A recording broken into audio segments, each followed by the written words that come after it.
Hey everybody, I am Tommy and you are on the lifeboat. Can you give me a 5x5 if you can hear me? Please.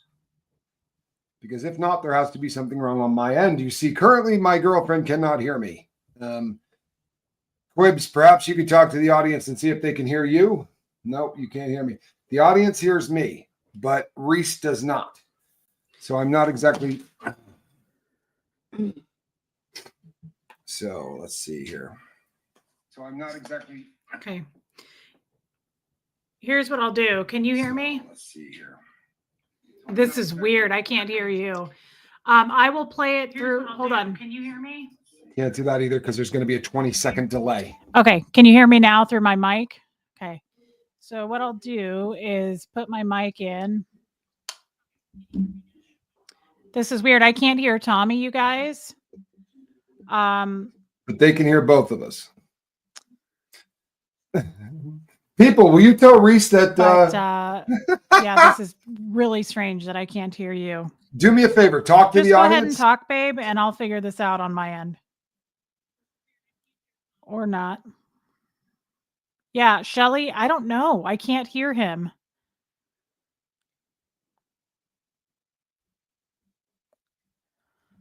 Let me see something.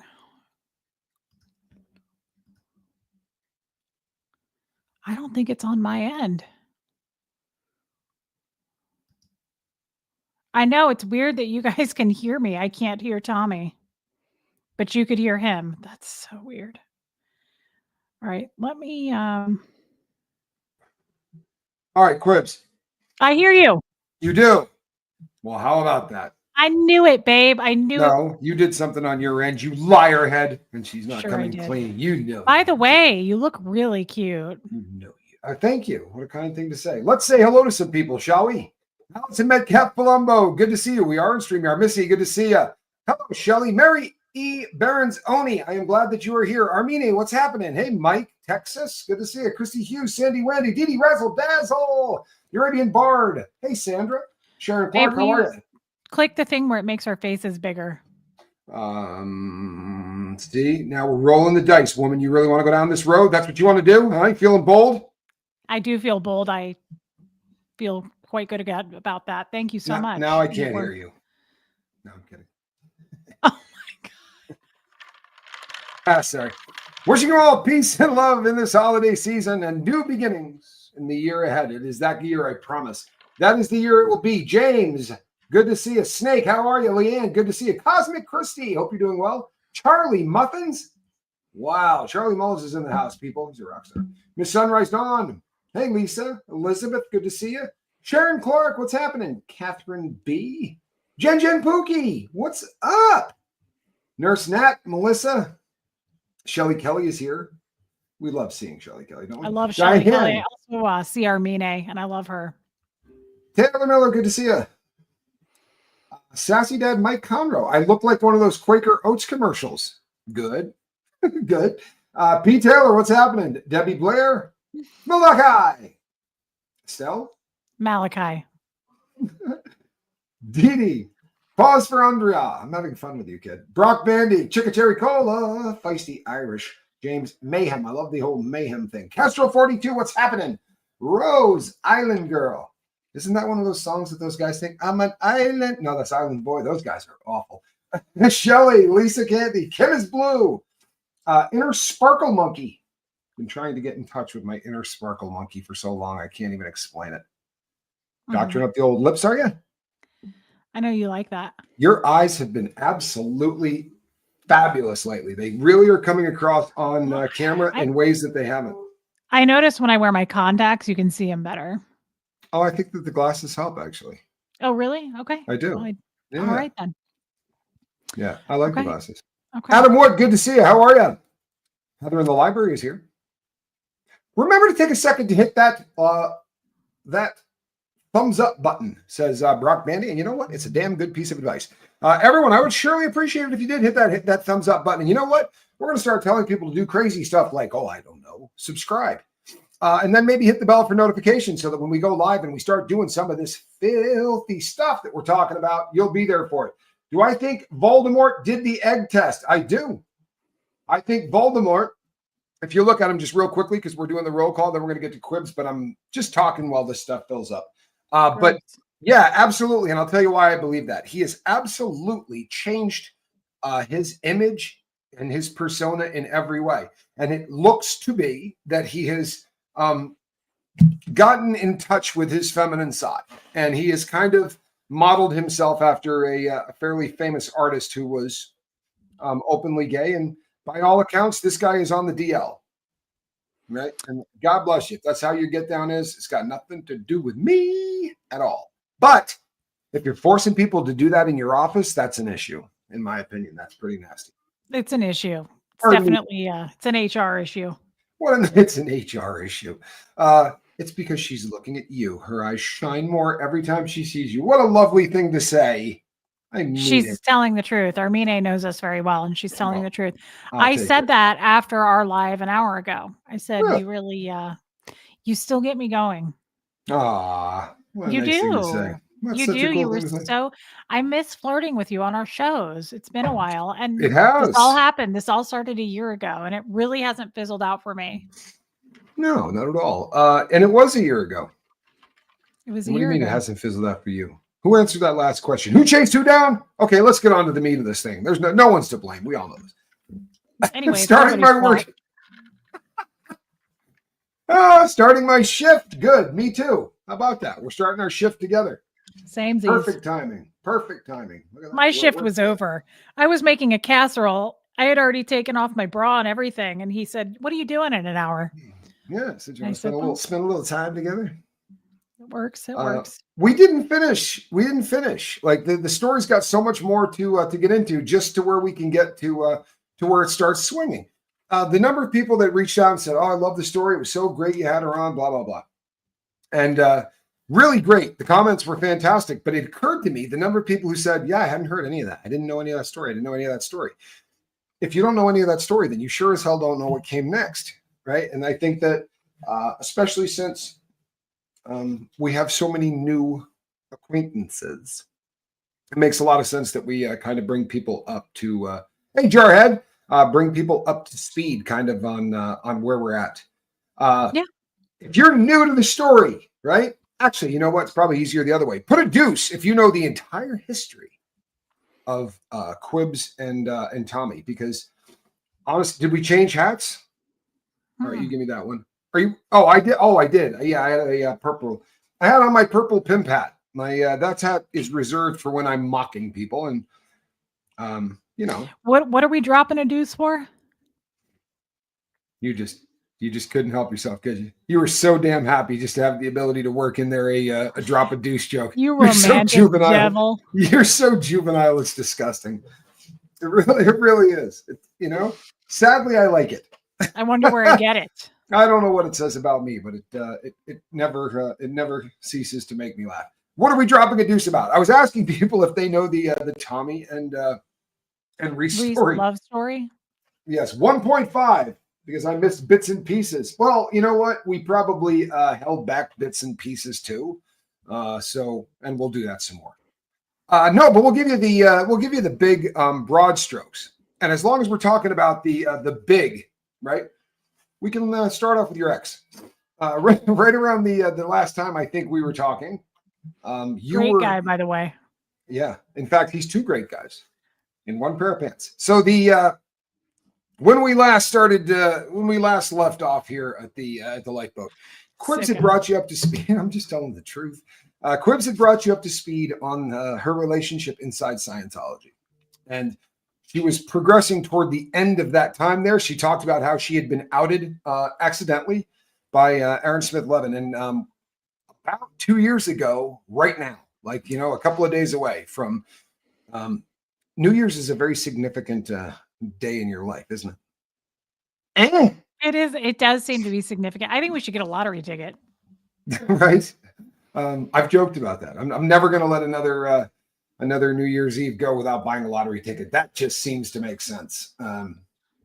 It's not like Reese was allowed to make juvenile jokes as a juvenile. I agree. And if you can hear us when the cameras aren't running, if you think I tell her to back off, oh no.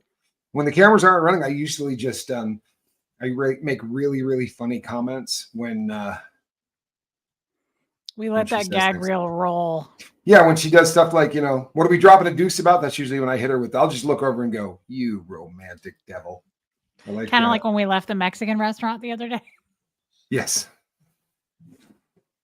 That's my girl. That's my girl. Yep. No question. You were real proud of that. I am. Hard not to love. That's my girl. Hard not to love. Damn. Would you two go away already? Yes. I know, right? We get that a lot. So yeah, 2 years ago on New Year's Eve. So on the last day of the year, 2 years ago, Quibster got outed by accident. Somebody, while doing a live feed, and we do this. Content creators do this all the time. It's like, hey, check this out. And what you don't realize, is that a name and a number got put up there for a split second, which will give you an idea of just how sleazy the folks at the cult of Scientology are. They're sitting and looking and waiting. Why? To get their own people, right? They're not out looking to hunt down others. They're hunting down their own to make sure that their own people aren't doing something bad. All of that info that they're collecting and all that dirt's on their own people. That's some sick shit. Sorry, it really is. There's something really, really wrong with that. But yeah, it's pretty sick. But that's where we're at. Now, Quibs was married. You want to take it from there? You want to start with the Anna Nicole days, or should we start with Beefy? Let's start with take it back to the Anna Nicole. Let's keep it brief. Let's get up to the Tommy time. Right? So, what? Just being a dick. Oh my let's God, get back it's Reese. To me. Hey, Reese. Yeah. Right. Let's get back to me. Hey, Rosa Lang. I love her. We met her, We did. We did. Phoenix? No, babe. In Florida. KC, eating barbecue. I'm not very smart. She has a van. She showed us her van. Oh, yes. Yeah, you went on a road trip shortly thereafter. I remember that. Yes. So I am also known as Anna Nicole Smith. Mm-hmm. I tend to marry older gents. They tend to be World War II vets and members of the American Legion. World War I vet. Well, those are harder to find, few and far between. But yes, I would jump all over that. They need to be in the American Legion. A lot of bingo nights. Things like that. So I am attracted to older men. I think I'm told I have father issues. It doesn't add up, but that's what they say. Who saw that coming, huh? Crazy. I didn't. Blindsided. I still don't. And then he passed away. I was married to him and he passed away. He was a great guy, really good guy. Treated me well. And I at his funeral was hit on by a close friend of his who is also a Mason and Shriner and Royal Order of Jester creeper. Royal Order of Jester clown. Well, at the time anyway. Not anymore. What movie? That doesn't interest me, Doctor. Frankly, it's the sort of thing that Migs would say. Yeah, that's what I was going for. That's what I was going for. Okay, so then I was hit on at Fred's funeral by the next one, and we were together for about 5 years, and it got weirder and weirder, and he got more and more abusive until it got physically abusive, and then I met. There you go. It's your show. I met this guy. Yeah, I didn't mean you had to brush over that. But seriously, so let me fill you in just because I'm a dick. So she had her second husband. Second and third husband were actually one individual, but the next two. I'm sorry, it's uncalled for, and it's juvenile, and I'm better than that. I really am. I won't do that anymore. I promise you. You have my word. I would never expect anything more out of you, dear. Aw, you're just saying that. No, but seriously, the shadow of his ass weighed like 180 pounds. He's a big dude. But she was stayed with this guy for a period of time. And unfortunately, by the time Quibs and I met, their marriage was over. And that really is the way it was. And so but I was outed by Aaron Smith-Levin. Okay. And then I don't know, not too much longer after that, Aaron reached out to Tommy. They did shows together about Danny Masterson. And he said, you should talk to Reese Quibell. Yeah, and then Aaron reached out to me. Yeah. Aaron reached out to me and said, you should catch the lifeboat. And I said, I don't know. I mean, I didn't even watch YouTube. I still don't. So I don't know. I was like, who is this guy? And it was fascinating, quite honestly. Thank you, Chica Cherry Cola. That's very kind of you, girl. Yeah, she's great. But what happened was, and I said this on my show an hour ago over on my channel. So Tommy and I know Rain. I didn't expect it, Rain. I was making a casserole and he said, "Hey, get on my channel." And I said, "I'd like to get on more than we had that." a game night. We had a game night and we were invited. All of us were invited on. And if you never saw one of these game nights, they were very funny. And often the questions were a little cheeky and a little risque. But there would be 5 or 6 people on the panel usually, and you would sort of be voting against each other, right? Like who's most likely to have whatever, right? What was the name of that game? I can't remember. I don't either, but somebody in the audience is going to tell Somebody you like will that. tell us. By the time your gears stop grinding, someone will have already come up with it because they watched it all of the time. Like most likely to or something. I can't remember. Yes, I think that actually may have been what it was called. It wasn't that. If not, it was something very similar. Bad people. Bad people. Thank you, Little Bubble. Is that really what it was called? Yeah. Well, it was perfect. It was pretty you know. So then we're on this game show together and I already was feeling it. I was feeling it a lot. I was into it.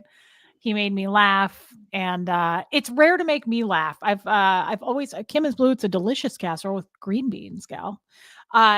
He made me laugh, and I've always told Tommy this. Tommy's told me this. We going through life with our significant others, we always made them laugh, but it's kind of hard to make us laugh. To be honest, it is. We kind of have a different sense of humor. I'm pretty sure that entire 5 years I did not laugh in that relationship I was in. That was funny, creepy old lady. But Tommy and I did this game night, and I just really made him laugh. And it was, did you? It was, I mean, I already knew I'd do anything to bone him. What? We never would have done a show together if we hadn't done that, because we did make each other laugh, and I think that was the catalyst for you guys really ought to do a show together. You know, you're funny as hell, and truthfully, I think he was trying to throw me to the wolves. You know what I mean? Like he didn't want to be on a show where someone might have said, what was the word he couldn't seem to say? Cooter? No, Vagine, sleeve of wizard. What was it? What was the one he couldn't spit out? My panty hamster? Panty hamster. Was it cooter? It was cooter. It was cooter. I did a lot of shows with Aaron, and I would rub that in a lot because he couldn't say it. He doesn't like going. So she figured, you know, I think he kind of thought, you know, it'll embarrass the hell out of him. And it did. Like I came on, I remember going, damn. Actually, I went, so we did this show, and one of the questions was least likely to shave their genital area. To keep that area, trimmed and up. I said right away, I said, nobody vote for me on this because everybody knows my schedule. I shave my panty hamster every Friday, and Tommy lost it. and Aaron got uncomfortable. Aaron was like, oh my God. Right. And Tommy speaks up after he catches his breath, and he goes, I'm sorry, every Friday? Trying to make sure I caught it on a good day of the week. You know what I mean? You don't want to show up on a Thursday. And no, God, it's the last thing. And now I know. You don't want to be bushing out. But we did talk about the fact that I am a blonde. Remember, I said I'm a blonde, and you were so uncomfortable, and you said, "Okay, yeah, good, yeah, good, gotcha. Good." He did not expect that. I said, I shave my ham wallet. So it was pretty much a done deal. It was a lock from there, was it not? So we did some stuff together, and we tried not to flirt, but I couldn't help myself. Honestly, I was kind of all over this little pigeon. At what point were you trying not to flirt? Just throwing that out there. It was subtle. It was very subtle. Okay. It was. Gotcha. Why? Just because I took my shirt off? I was hot. No, that happens. It was summer. Right. Yeah, somewhere it was. Yeah. So it was pretty much done from there. Now, I will say there is Lisa from Jersey. I will say Tommy and I at first, obviously we live in different states. At first, we absolutely became best friends. Yeah. I confided in him right away. I had never, guys, being a Scientologist, I'd never been close to a crim. And boy, was or anyone else for that matter. I mean, truthfully. I mean, no, I never had a best friend. No. I'd never had a best friend. He's still my best friend. He started as my best friend. And it was, I I said this on my channel, not here or here so much. Shelly, stop it. Shelly, you were there. Shelly, you only know because you were a mod. Quit That's it. right. You were Nobody there. knew. Nobody could tell. No. I've said this on my channel. I stand by it. And if I ever write a book, I'm going to say it. If you are single, okay, do not look for a doctor or a lawyer. Get yourself a crim. And I said this an hour and a half ago. If you need to get into a car that isn't yours, a crim's got your back. If you need to break into a home, no problem. let's say you're cold and you're out in the middle of nowhere and there's one home and you need a blanket and you need to break in, the crim can do that with ease. That's right. You absolutely should get a crim. I push it all the time on people. Now, this one is mine. Get your own. But they are very good. They're very talented. They learn a lot in prison with their hands, and they're good. They're good. They know what they're doing. Yeah. Right. So get one with, good small hands. And not mine. You have banana hands. I do though, don't I? Let's see them quickly. Oh, I just felt a shudder. And bit of some moisture. Deaf and blind people could tell, which is good because we want to appeal to everybody. So yes, safe cracking hands. That's it, right? Delicate. That's me. Oddly enough, you know what I do in my off time? I fix watches. I'm not even kidding. No, there was some chemistry. Now we became best of friends, and we started to have some really heavy conversations. And Quibbs talked about Scientology and about her childhood and about a lot of stuff. And then I opened up about things I had never talked to anybody about, and it was heavy, and we really started to bond. We did, yeah. We really started to bond and get really close. It was definitely a two-way street. And I would say that's true, babe. We both shared things that we had never shared before, and we still have. We've still shared things with people. You told me you'd never told any of your previous wives the things you told me. So, or any at that point any therapists either. Right, that's true. Yeah, I was definitely plowing new earth, so to speak, and we got a hell of a lot closer. And around this time, it got worse. Right around the homestead with ton of fun. Old Barney, using a purple shirt. The cellist. Yes, the cellist. That fine, upstanding citizen. You'll get to meet him later through the magic of. He'll be on tonight. Through the magic of recordings, you'll get a real idea of who this guy is. Stellar human being. Very upstanding. And Quib said we were talking about it a lot on the phone, and we had met in Florida, and I saw her feet, and then I said, "Listen, maybe you ought to get rid of this guy." Was it that order? It was pretty close to that order. It was something like that. He saw my feet, I saw his hands, and I said, "Let's do this thing. Let's do the damn thing." Yeah, she said, "Can I see that ring?" And I took it off and I held it up, and she put 4 fingers in it. And when she did, I took off my ring, and I said, "This pesky marriage is not going to get in the way." Of my unmentionables. Yes. Why do we call him the cellist? Because if we call him a sucker, they're going to demonetize the video. We call him the cellist. That's his name. That is his name, and that's oddly what he looks like. Only few hundred. Yeah, that's what the cellist looked like when he was 4. He's continued to put away the Oreos with double stuffs like he was pissed off at the world, and it has worked. He's a stress eater. Or a happy eater. He's a light eater. Light comes up. He's a heavy eater. Light eater. Light comes up. Yeah, he I just said, Tommy knew everything. I told Tommy everything, and I had not told other people that. And like I said, I remember not wanting to tell you things at first. I was nervous, and I said, I want to tell you. That.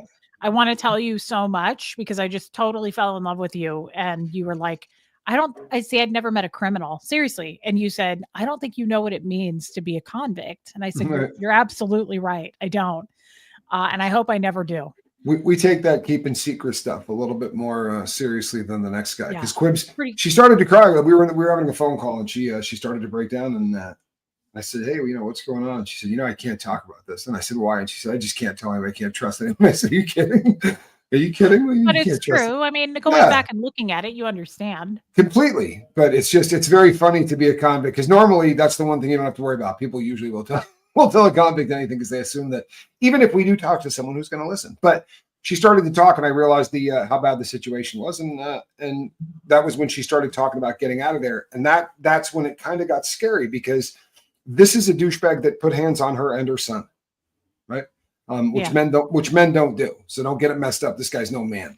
Right? Men don't do that, but he did. So and this was when he thought, that this was a docile housewife that was going to stick around forever. Around the time that he figured out that she wasn't putting up with this crap and was leaving, I was very concerned about what that might look like. You know what I mean? And I know you were too, right? It was a pretty frightening time. Yeah. It was last year, probably at around what? April, May, right in there, right? Mm-hmm. Yeah. Yeah, it was I love Amy Edge. Thank you, Amy Edge. Amy, thank you again for the chocolates. Very, very kind. And I hope you had a good time with your parents. So Quibs called and said, I'm filing. I'm going to do this. I'm going to file for divorce. And I said, what do you think is going to happen when you do that? I'm just being honest. And she said, I don't have any idea, but it isn't going to be good. And then I said, so, and what are you going to do? How are you going to pack up all that with this going on? And, and him in the house and being a dick, like, what are you going to do? And she said, honestly, I don't know. So the two of us, in our infinite wisdom, because neither of us are particularly bright, actually, I said, how about if I come out and stay with you while this is going on?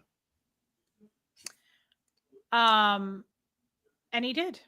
And it was I sent my son away as soon as Tommy arrived, because I did not want things to get weird. Not because Tommy was there, but even before the night you arrived, right before you got off the plane, what did he do? He got into a fight with my son, and he said, I'm going to knock your effing block off, kid. And he said, pack your stuff and get out of my house. My kid was 14. He was really, really an aggressive man, and just seemed like he got worse and worse, just verbal, but also violent. And I thought, this is a bad recipe. Do you follow a religion now, Reese? Sharon Clark, that's a great question. I don't know that I would say yet that I'm to a point where I'm in a religion. I don't know. I don't even know what I would label that. But just in the last month and a half, 2 months, I have felt a very strong pull with God. And I've never, ever looked at God before. I've never been allowed to talk about God before. And there is no God in Scientology. There just isn't. And I've always felt different about that. I've always questioned it, but they don't give you an answer about that. So I've gone down some just checking into that. And Tommy's a great person to talk to about that. So we are kind of on that path together now. I told everybody on my channel tonight that we went to church together last Sunday, and it was incredible. That was my third time to ever going into a church outside of going to funerals. And it was incredible. It was exactly, if I could have made up in my mind what I wanted church to be, it hit every box. It was amazing. It was incredible. I agree. Yeah, we had a really good time. This is an excellent question. It's one we've discussed in the past. It's odd. Oh, but but I want to tell you something else too. I don't know if you ever saw a movie with Arnold Schwarzenegger called True Lies. Right? Oh, I saw that movie. I love that movie. So he goes and test drives a 1950s Corvette. And while he's test driving this, the guy who was sitting in the passenger seat, the used car salesman, Bill Paxton, was a used car salesman that was trying to bang his wife. And he's talking to him about his wife, right? And all of a sudden, Schwarzenegger's character grabs this guy, smashes his face, completely caves it in, and bangs it on the dashboard. None of this, of course, actually happens. This is a fantasy that's going on in his head, right? That happened to me with your ex-husband. I'm not kidding. It happened on multiple occasions. Once in the restaurant, and once when he yelled when we were in the house and you caught me on the way up the stairs. Both times I thought I might just snap. He was a disrespectful. It's not how you talk to people, even if you don't love them. It's not how you talk to them. So funny because that was so mild. You got so angry about that in that restaurant. I was like, this is nothing. thing compared to how he usually, I mean, I don't know. I can't even remember what he said, but there was something about my food. And he was like, that's right, hon. He was like, they ruined it just for you. Like he was such a jerk about it, but that was nothing. I don't know. It was funny. Everybody on earth is just trying to piss you Now off. that night you were live in the basement and he started going off on me upstairs. He was screaming at me upstairs. And Tommy sent me a text and he goes, I'm about to end this and come up there right now. And I was like, please don't come up. Like, and I just said to him, I looked at him and I said, you might want to lower your voice. You might want to just keep it cool, keep it chill. I tried to tell him many times. I mean, I just kind of said, like, Tommy does not take disrespect of women very well. And I really don't want to have to let him off that leash because that will be a problem. Yeah, that scene was hilarious, Shelley. I'm pathetic. That is a great scene. And I did say that to him. Remember, I told you I said that to him. I said, I don't want to have to let him off that leash. Like, he really doesn't mess around when it comes to women being disrespected. And he goes, okay, no problem. He said, I don't want to be on the receiving end of that. Which is probably a good thing. Honestly, it probably was a good thing. Yeah, I don't think anybody does. So keep your voice down, Cellist. And we packed it up and got her out of there. And I'll tell you, I remember that was that trip. If you guys there's a lot of you that have been here for all of this, and we love you guys. But that trip, first of all, it was 12 hours, right? It took 12 hours to drive out of there. Why? You've probably seen this on film. By the way, this is the morning that we stole guns and cut cables and burned houses. And what else did we do? Pillage. Good Lord. Oh, this is when we were accused of all of those fun things and videos were made. Yeah. Great question, Catalina. But I remember getting to Bug Tussle, and it was a 12-hour drive. And then we had to meet people, and then we had to carry things in. And so by the time it was all said and done, it was about a 25-hour day. Like, it was the most unbelievably difficult. And I remember getting alone and just going, yeah. Right? You don't ever have to go back. That scumbag's done. I got really emotional. I think as bad as it is, it's over. And someone asked what Vegas was like. You know what? I'd love to answer this because this was what was the Vegas trip like for me? So I knew about the Royal Order of Jesters before I loved Reese, right? This is one of the first things that she really confided in me on, was that all of this was going on. And I'm never, sometimes I could probably be more sensitive, but my take was, why are you here? Like, you've talked about this, you've had the conversation, he continues to go. I don't get it. You know what I mean? Like, because if it was, even the silly stuff, if I said, hey man, this is really bumming me out, please stop. Right. You'd go, all right. I mean, if it sucked, right? This is what you do. And to do that over something that large and to do it for years, I was kind of shocked. But it was, I got in my mind how these parties went and what these functions were like, and everything that I had filtered through Reese. And what Reese had in her mind, I promise you, it was ball gowns and diamonds and tiaras, right? Because her bullshitting ex-husband had given her this mindset. And then she had talked to some of the girls who worked there, and they don't want to go, it's pretty damn skeezy. I get passed around by guys that look like they just got out of the trailer park, right? They're not going to go that route. They're not. They're going to just, so Reese has had all of this buffered through, and then I get it from her. But I'm a recovered heroin addict, right? I've been around a lot of really ugly crap in my life, and I kind of had in my head what it was going to be, right? And the crazy thing is this, it was worse than I thought it was going to be in my head. And I don't mean like, and I wasn't buying into the pipe dream. What Reese thought she was going to see, I'm like, that I really expected to know what I was going to see. And it's just, it's what I expected with a hell of a lot less class. And it was painful to watch Reese have to go through it. Because I know she was flashing back to the nights that her husband was there and that she was someplace else at home pulling her hair out. And it was, but I'm glad I was there for it. I think it would have, she had talked about going there alone at one point, and I'd have killed you. I swear to you, I'd have killed you, just for the record. You can't even say stuff like that. Well, you know, not a place. Can you imagine now after seeing it? Can you imagine I've gone there without me? No. I mean, I had it. Sorry, go ahead. I had it in my. I mean, there was a point that I was going to go by myself to that party.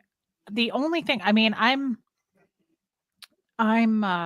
think I'm fairly naive, just getting out of Scientology. But the only thing I was worried about was one of them following me back to my room.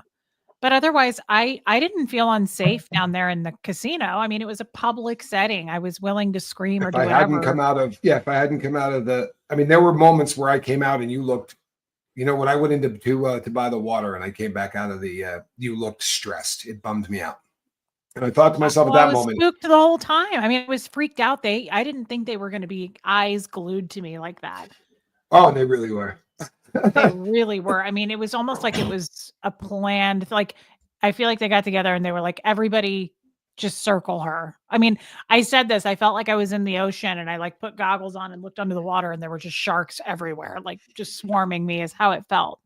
And there were times where honestly, it felt like there was somebody literally orchestrating it. Like when we were having dinner, someone would walk out like right in front of where we're standing. And this is right after we've been told, don't take pictures, don't take your phone out, don't harass these people. Someone would walk out and Quibs would be like, oh my God, I know who that is. And she would tell me. And the next person, she would be like, oh, and it was a bigger name and somebody who had more. It was like they were parading groups of people. And then it would be this, you know, these big names people with a whore.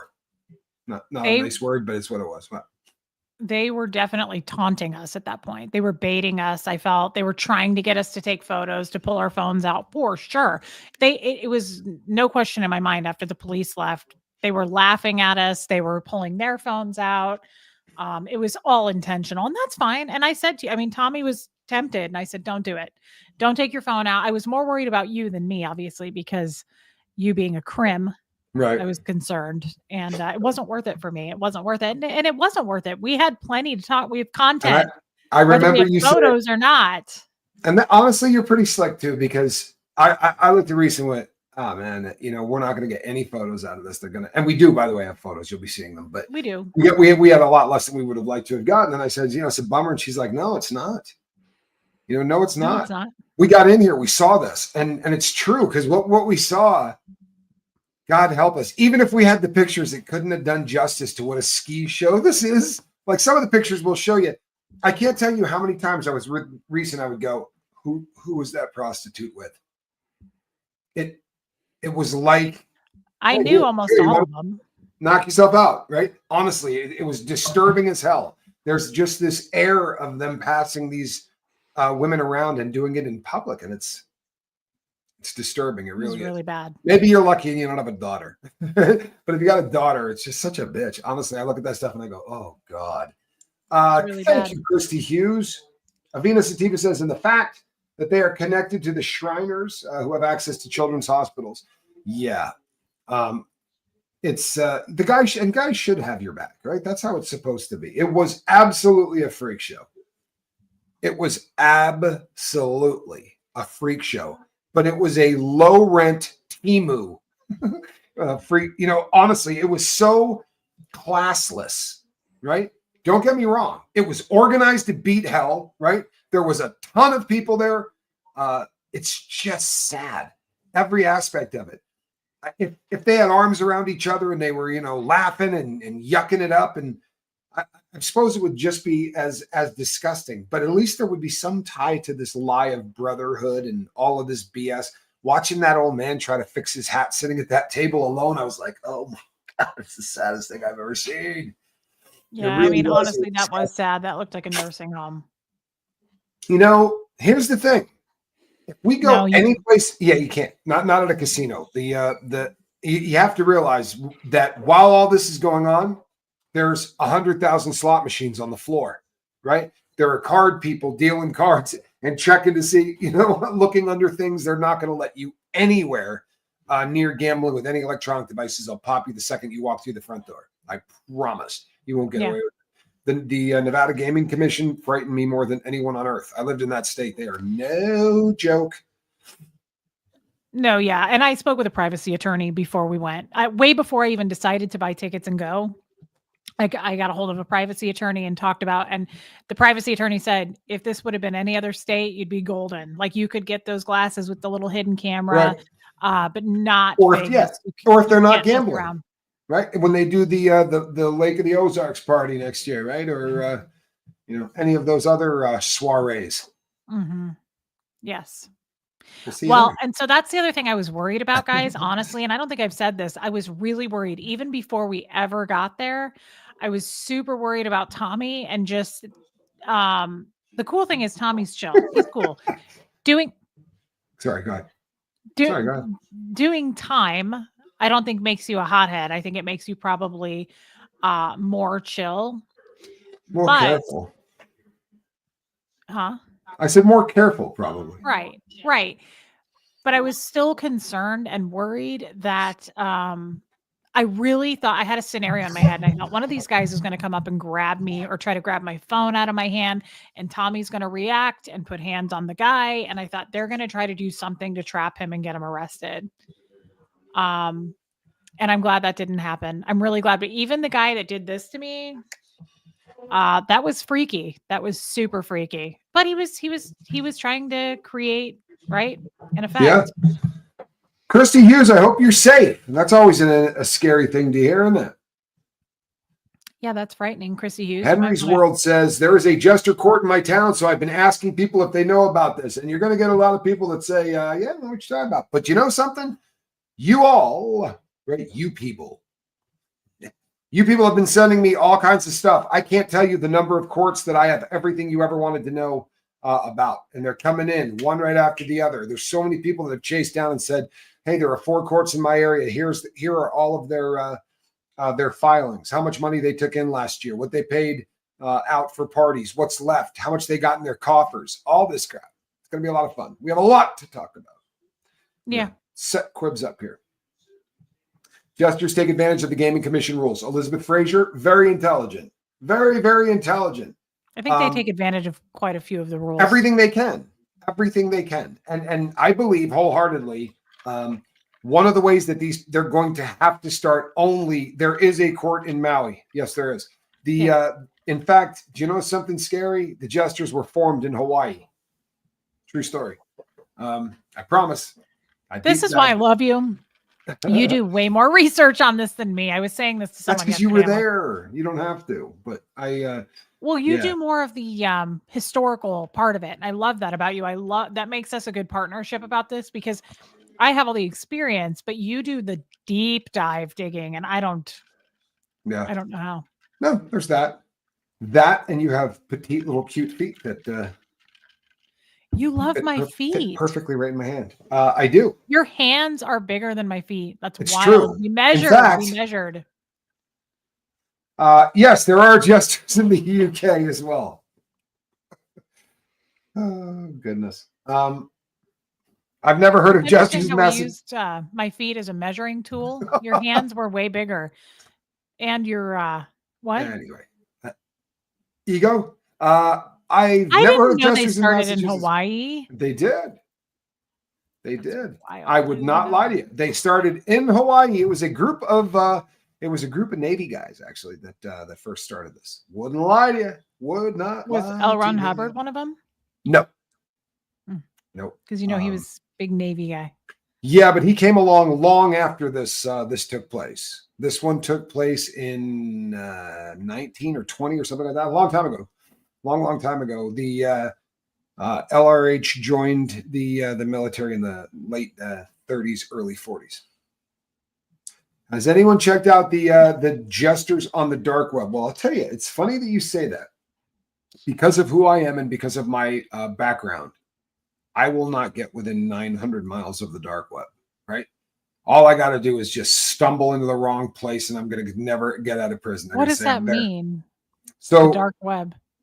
So right now we are all part of this whole terrestrial thing, the internet thing rather, that we're surfing. Yeah. And they have a way of organizing all of these things so that we can find them. And they're done through search engines like Google, right? Or Bing, or all of these different places, Yahoo, that find information, right? So that we can access this unbelievable amount of information by just typing in Jesters or just typing in fraternal organizations or typing in offshoots of the Freemasons, right? Any of these things. The dark web is where you go if you don't want what you have to be found, right? You got a website that sells things like, I don't want to bum anybody out. You got a website that sells things that we shouldn't even ever consider that somebody would sell, right? How about somebody unaliving somebody, like hitmen?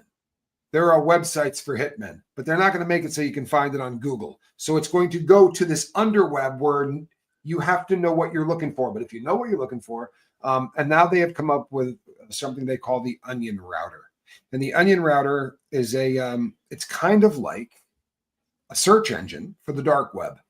It helps you find things. Traditionally, you have to know exactly what you're looking for. And unfortunately, when you don't know what you're looking for, people will just start kind of looking at one numbered account after another, and they're going to see things they're never going to be able to unsee, because the kind of things that are out there are awful, right? That's awful. Tor, creepy. Correct. Yeah, it's TOR, the onion router, Tor.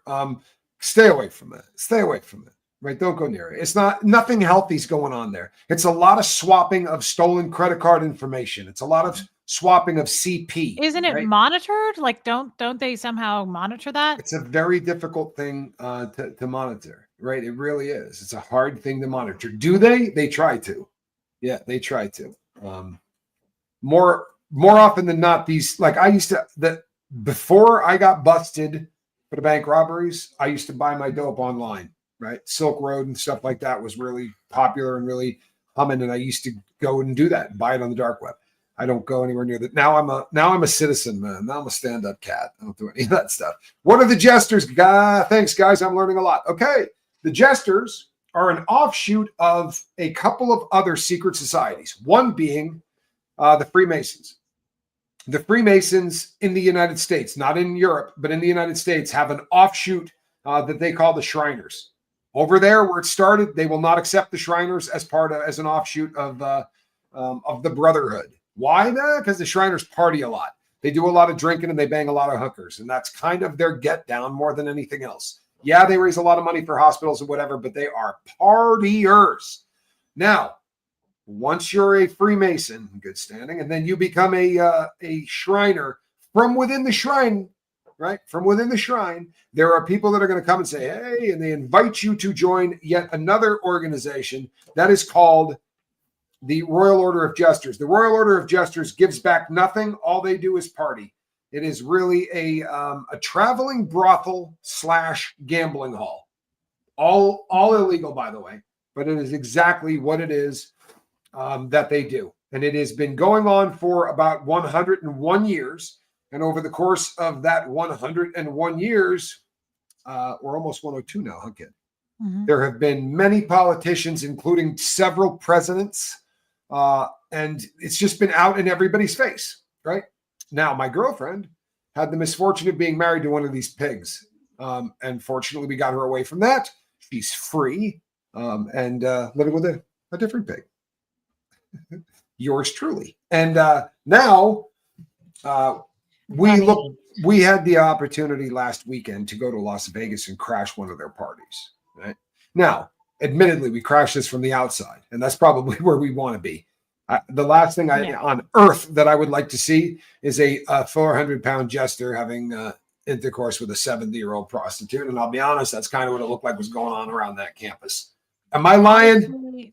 No, but the weight really, to me, I mean, it's not a weight thing. They're just these are no, it is to me. And all guys, they're just sleazy. Do you know why it's worth mentioning? Honestly, because I'm not that dude. But you know why it's worth mentioning? Because there is a Jabba the Hutt attitude around these people, for real.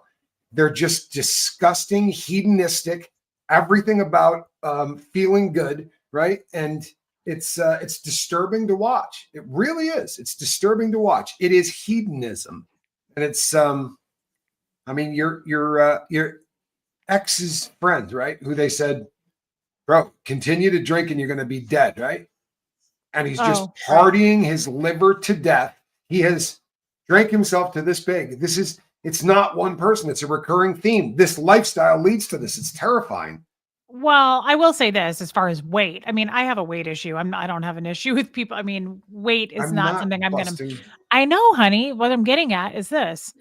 I'm trying to defend you here. It's not a weight thing. These guys are bloated and huge from all the alcohol, probably the drugs that they consume. It's not, they don't look like they're overweight from eating. They look super bloated and red and unhealthy. Or And purple, the skin tones and the colors of yeah, these people. yeah. Some of them are gray and ashy. It's just, And they're they don't look wealthy. good. None of these people, I promise you, that's no BS. These people have money or they don't get invited in. They research that. That's Yep, easy you're to. vetted. It's a luxury gentleman's organization. You have to make a certain amount of money to even be considered. You know this is a really interesting question, right? And it's worth talking about. How is abusing women hedonistic, right? Like, how is that fun? Here's the thing. To anyone normal, it's not. You understand? If you're normal, if you are I a kind of have a actual misunderstood word here. I don't think I understand the word hedonistic.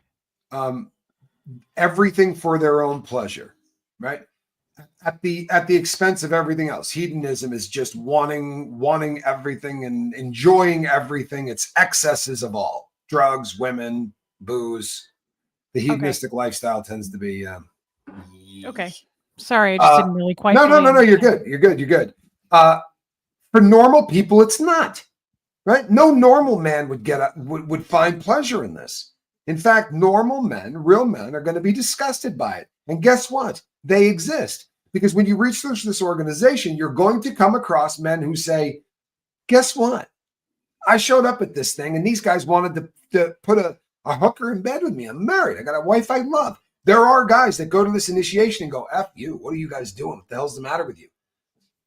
But for the people that they cull off of the herd, and again, it's one of the reasons that this is worth mentioning. I said this before, and I'm not being cold-hearted. I'm just keeping it real. These are guys that would have a hard time picking up a woman in a man's prison with a pack of smokes. These are guys that, if you look at them, you don't go, that's a stud. This is a dude that goes out on Friday and this gives them access to women that in their head, they could never, ever go and pick up. But their money gives them access to these women, right? They can do things, 2 guys, 1 woman, right? 2 women, 1 guy, things that are never going to happen in their life. But this makes it happen. And all of that goes into play, right? Eating too much, drinking too much, smoking too much. It's just this disgusting lifestyle. And unfortunately, guess what? Eat yourself to death, right? Good for you. Drink yourself to death. Smoke yourself to death. I don't care if you snort yourself to death. It has nothing to do with me, for real.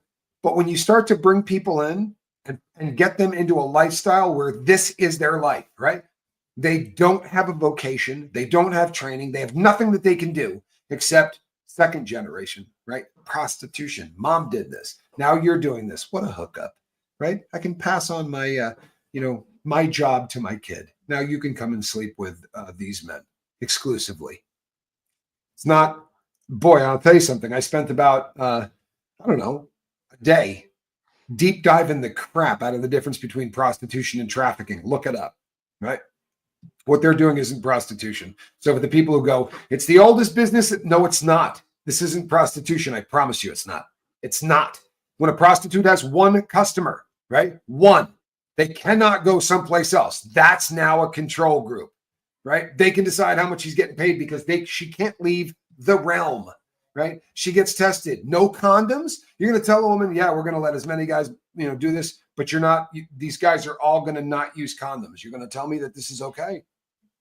It's not okay. I just want to bring that up that at the time, my husband, I really grilled him about this. Once I found out about it, sorry, I'm cold. Debbie with an I just made this for me.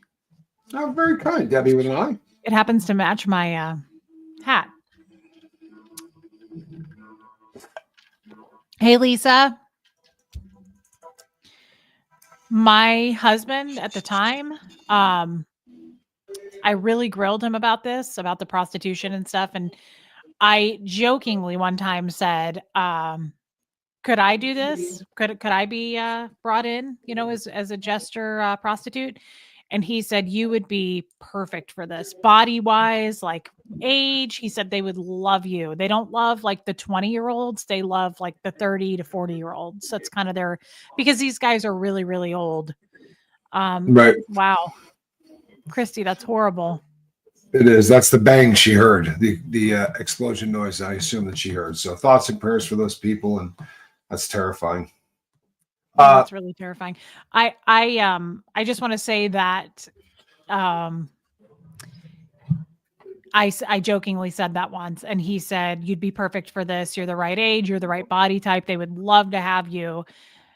He said, you'd make a ton of money, but he said it would break you mentally. There's no way you could do it because you'd have to take at least 20 men a day. Think about that. Without condoms, right? These men don't wear condoms. Karma Chameleon, good for you. 56 days is epic. Congrats. I love Karma Chameleon. Congrats, cool babe. That is fantastic. By the way, 20 men a day. And when we looked up the people that, like in 1989, with the prostitute that they called C, we never got a real name. She said that she had been on her back. It's a quote, by the way, that she had been on her back saving money for 5 years and had $250,000. 5 years of letting that many people lay on you a day for that kind of cash is one of the most disturbing things I've ever heard in my life. It just is. Herder of goats, thank you so much. On the bright side, people. On the bright side, this is going to come to an end.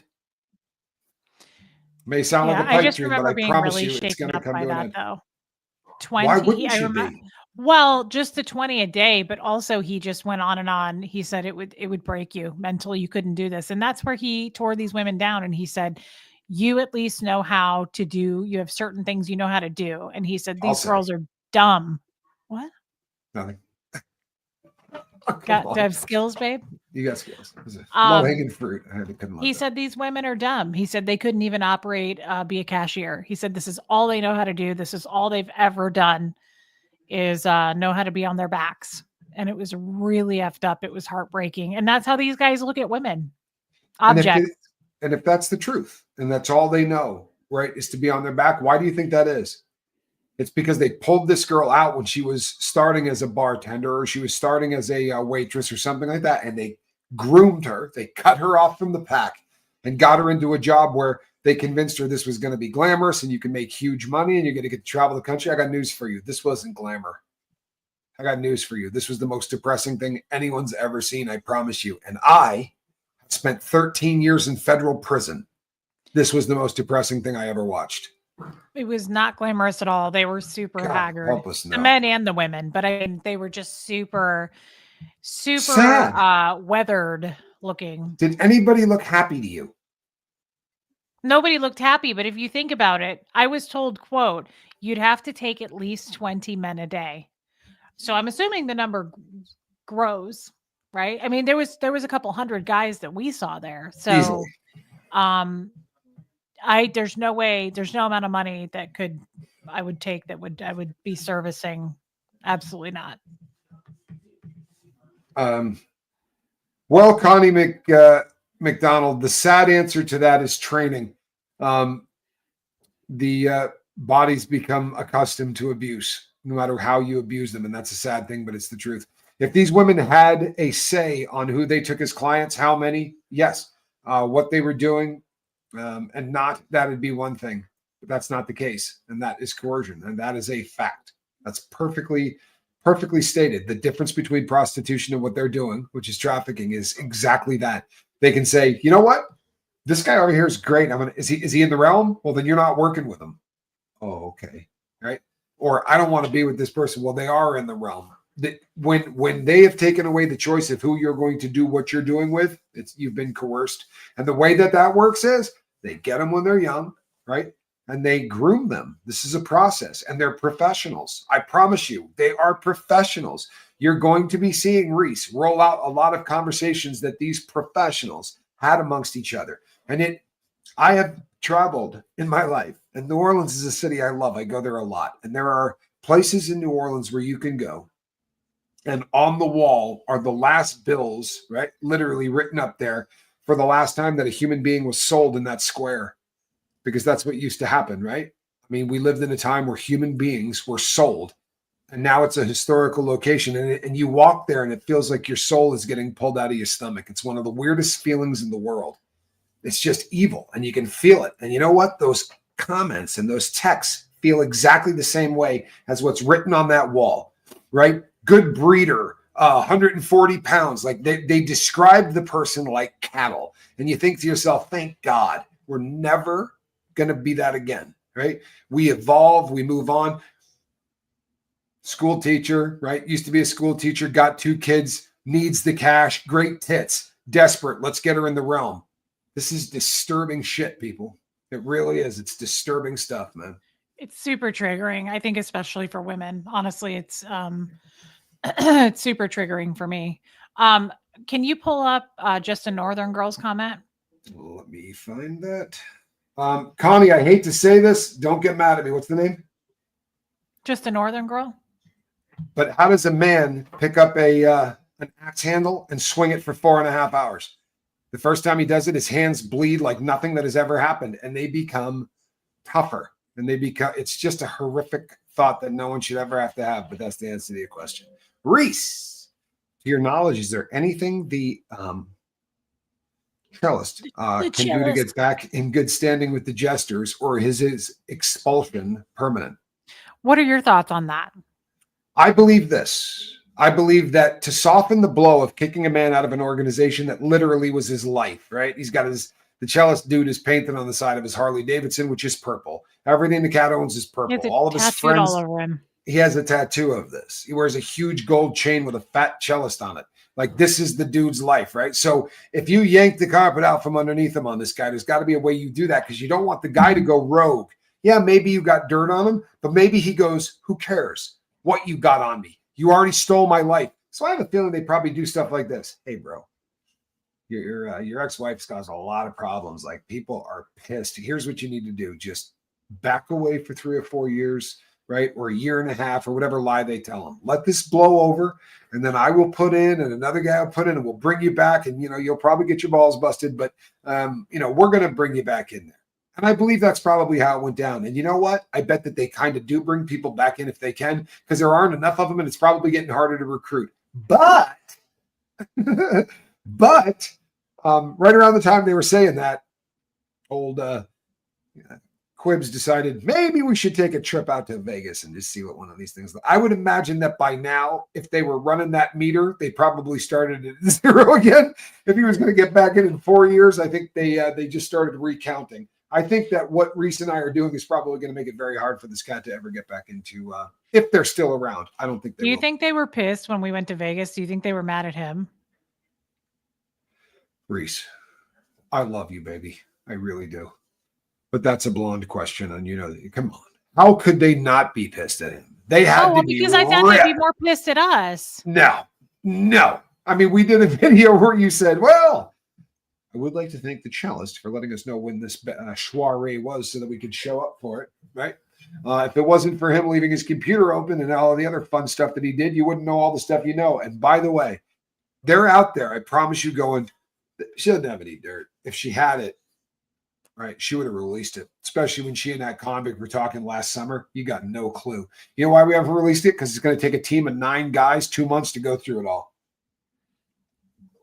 All the stuff I got tired of looking at boobs, to be really honest with you. I was going through a couple of nights going like, and the foulness that they leave for comments. I got kind of sick of it. Did you get tired of the boobs, babe? I did. I was sick of it. Tit soup. Yeah, I'm looking for. Cool Olympia asks, are you guys back together? Why? What have you heard? No, we hate each other. What Why? gave Do it you know away? something I don't? What gave it away? Honestly, if I can grab a content creator and get her out to Vegas for the weekend, I usually do it. This time it was Quibs.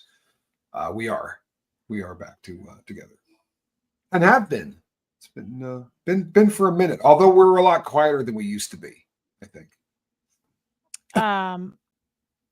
Yeah, I would say we're a little bit more quiet about it. I could be wrong, but this doesn't sound like a young guy's thing. Ding, ding, ding, ding, ding. So here's what's up. It doesn't sound like a young guy's thing, because normally when you're in your 20s, if there's a chance you can go out and pick up a girl, right? And just go out and kind of be that dude, maybe go to a nightclub or a bar and buy a girl a drink or two and have a conversation and maybe take that person home. That's probably going to be going on in your 20s. It might be going on into your early 30s. But then about that time, people start to get married. And then these guys step in because now we can help you cheat, right? We're going to help you set this up in such a way where you can cheat. And your wife's not going to know because we all hang out together and cheat. Yeah, it's not a young man's game, even in the best of circumstances. But this has given people access to a kind of smut and things like, just scroll to the left until you find a girl willing to sleep with you. I think it's going to be harder for them. Sorry? Did I just say? I volunteer. I love you, babe, but I'm kind of weird about this creme. I'm kind of weird about this one. I'm a one creator. I'm kind of a one creator. Here's the deal. I probably would have gone that route, but I had a really good time. She's a keeper, people. You had a good time in Vegas? I did. She's a keeper. Was there something specific? Nothing I'm going to share here, though. You don't want the. I got a great video, but I'll show you guys at a later date. Ooh, that was good. That was gold. 6 minutes. 8. 10.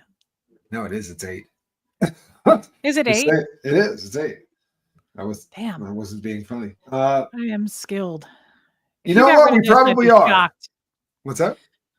Yes. Right? You don't want to get rid of this. No. Y'all are meant for each other. You vibe so well. It reminds me. Oh, what a cool thing to say. I love it when I hear that. I really do. Thank you, Karma Chameleon. Are there a lot of young guys becoming Masons? No, and I don't think they're. No. I don't think we live in a day and age where young guys become Masons anyway. When you're young, you're young. You know what I mean? Like, who's going to the to be a brother Mason in their 20s? It's like, if you're going to experiment with anything, right? That's probably when you're doing it, right? Drinking and drugging and partying and robbing banks. Actually, I was a little old when I was doing that kind of thing. That old chestnut. That took a turn. That's a good thing. No, I'll be honest with you. That's a kind thing to say, girl. Thank you. Thanks, Roberta. I honestly, when the lower levels of this, the first 5 to 6 levels, I think they would benefit every man on earth. I really do. If you look up the stuff that Pike and the other people said, it was all very, hey, we're not going to let our desires run wild. We're not going to let alcohol pervert us. We're not going to run off with women who are like, it was all really great stuff. And then the Jesters got together and went, all right, yeah, we're going to do everything the opposite of what these two people just said. We're going to drink too much. We're going to curse. We need some whores, maybe some dirty movies. We're good to go. I have a weird question. How long have the Masons been around? A long time, right? Forever, right? I mean, forever. We know that the Friday the 13th, right? What makes Friday the 13th a big deal was the Knights Templar being rounded up and butchered on Friday, October 13th. And that was in the 13, something like that, 13. So they've been around forever. They have been around forever. So Noah, you make a great point. What? Why join the Masons when you can join the HA? That's the spirit. So I'm assuming that they came up with the Jesters because it just wasn't dirty enough. Sorry. Why did they? Was it not dirty enough? Why did they come up with the Jesters? Because I don't know what happens at the top levels. Yeah, I mean, theoretically, this should go back to King Solomon's. If you believe everything they say, it goes back to King Solomon's temple and Hiram of Biff and the dude that. So biblical times, because it's been around forever. Okay. Now, but.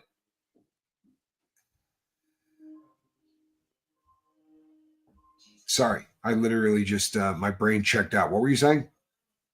We were talking about why bring the Jesters on? Okay, yeah, because they're needed. There's always a group of people, and this goes back forever. There's always been. You know what this reminds me of?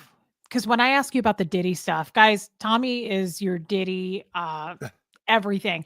But funnily enough, I don't know anything about it. I don't watch a lot of it. I don't know anything, but we will spend time on the phone and I will question him. And what you told me once just made me think of it. You know how you told me that one time that like celebs, when it's about, obviously none of this is about sex. We all know this. This is about power and control. Okay. Those girls were under control by the power of these men. I saw it last week. I saw it. Absolutely.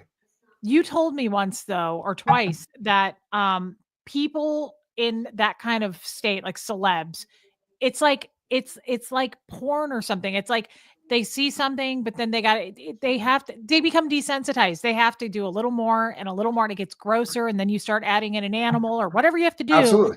to get there. And that's Yeah. so gross. But you explained that to me once, how people are that way in positions of power, right? Not everybody's that way, but I believe these guys to be that way. It's like, it's not enough. It's not enough. Now we have these parties, we push beds together, we have oral contests, we have to do everything we can.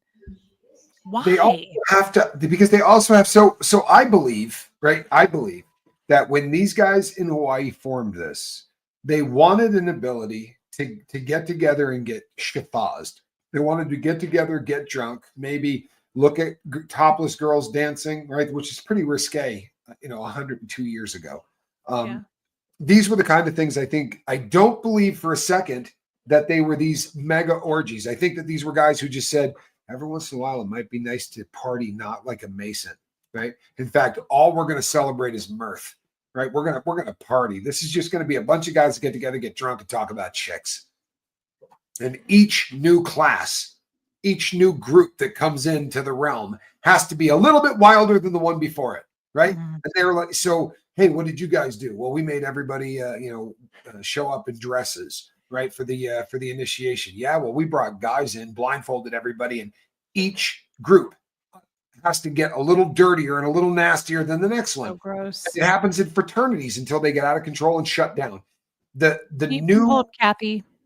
Yeah, the new group, the new people that come in are always wilder than the last. It's just kind of how it happens. And unfortunately, it becomes a how can I outdo you? How can this person outdo me? So, this guy went and hired 3 prostitutes, I'm gonna get 5. Right? You did this, and this. I'm inviting 2 dudes, right? And we're filming it. And it's just why? My question is why? Like, you and I actually have intercourse. I don't know if you knew, and the world knows. How come like normal people like us don't go through that? Is it because you become into a position of power? I don't feel like I need to continue to introduce weird, wild things, babe. Because you like the connection, right? Of being with a person. These people are not trying to connect sexually. They're not trying to have a relationship of intercourse with somebody that they care about. It has nothing to do with that. So what they want to do is the love part. Correct. Well, even down, and I know I sound so stupid right now, but this is one of those moments where I look dumb because I'm stupid. No, you don't. There's nothing stupid about this. These are very legitimate questions. And it's weird to think about because your point of reference for sex is what? Boy, I like being with him. And we have a lot of fun. And when it ends, it's like, stars and what? Stars and like cuddling and loving on you and just like thinking about our future and stuff like that. So I'm like, what? Nothing that these people are doing has anything to do with that. They're celebrating that their money can buy them a girl that does not want to be with them. This girl would rather be with somebody who's 26 and has 6-pack abs, right? And looks like, but the girl's going to pretend this dude is just that desirable because his money can buy that. And they're there to celebrate the fact that they did well enough, right? That they can laugh at the guys in high school that stayed in good shape and can go out and get laid. Because what we do, no, we pick them. They bring around the catalog and we look at them and go, I want this girl right here. And I want this one. Hire them both, right? It's about, they're celebrating the luxury lifestyle. It's not about sex. They're celebrating the fact that they've been successful and that success can buy them things other people can't get. I got news for you. It can buy you stuff other people don't want. Good night, son. Love you. Good night. Yeah. Tommy says good night. He said goodnight. Yeah, I heard him. I guess So- I feel dumb asking these questions, but it's not something I ever think about. I remember going down a Diddy rabbit hole with you one night on the phone because I was like, I don't know any of this stuff. And it's so foreign to me and it gives me the creeps and I don't understand. So now you just explain how the guys are and why they are this way. How come these girls can live through that? I'll make you a promise. And I don't care what any of them say. I know there are exceptions to this rule, and people will be happy to write to me and tell me that they're the exception to this rule. Okay. But I am 54 years old and I spent 3 decades of that addicted to heroin. And in my entire life, I never met a prostitute that didn't do drugs. I'm not saying they don't exist. I'm just saying that if you're taking 20 dudes a day, you're doing something up here to cope with that. You are, because you're leaving a little piece of your soul with every one of those people that you don't care about that you allow to do things to you, right? Trust me on this one. You're leaving a little bit of yourself every single time you do that. And the only way that that's going to get easy is with dope. And, I know dope dealers that used to make all of their money just driving to strip clubs and hooking up the girls that danced, because the vast majority of them wanted to catch a buzz because they felt a lot more comfortable going on stage and letting people paw at them if they were loaded, right? So more often than not, go ahead. Say something that I just saw in the comment, and I don't disagree with this. I'm not trying to get weird because I don't know anything about religions, guys. I only know Scientology, but it feels a little bit like demonic to me. Like even being there, and I mean the word demonic when I say it. It felt like looking into the emptiness of these guys' eyeballs even, and just like there was just nothing there. There was no soul. And it felt like blackness to me being around them. Like Tommy's right. I would have gone and done this by myself. He would have been pissed at me if I would have done this by myself. It'll never happen. But just all those people surrounding me, all those sharks is what it felt like. It was a lot of blackness. It felt like they had darkness about them. It was creepy. I don't know how to describe it. You have to see it for yourself, but it's true. It felt like they were possessed. And there's the women no too. Question. And the women too. Mouse says 99 problems and only 35 of them are minors. I'm sorry. It's a great reference to Voldemort's song. I'm sorry. That's a Jay-Z tune. It's worth noting. Pay attention. I'm reading this twice. It's worth noting that not all Masons or Shriners are Jesters, but all Jesters are Shriners in good standing. A Shriner has to be invited into the Jesters. Do you hear that? Because not all Masons, right, are Shriners, and not all Shriners are Jesters, right? Here's the other thing. Until the year 2000, you had to be a 33rd degree to get invited to be a Jester. Now, whatever the hell they learned along the way may have turned them into gentlemen. Who knows, right? But once they blew that out, you could basically become a Mason on a Thursday, and on a Friday, you could be in the shrine, and on Saturday, you could be invited. There was no longer that we're going to teach you to be a good man. We're going to teach you how to be an upstanding cat in society and all of these things. Now it was just, hey, you're in. Let's go find some prostitutes. And according to the people that are into this, and I mean Masons, who are really angry about this, and there's a lot of them out there, the Masons, for the most part, hate the Royal Order of Jesters. Outside the U.S., they will not even recognize them. In fact, outside the U.S., they're no longer even recognized the shrine. That's true, guys. And I've said this before, just because if you say my grandpa was a Mason or somebody so-and-so I know at church is a Mason or whatever, that does not equate them to being a Jester. Don't get this wrong.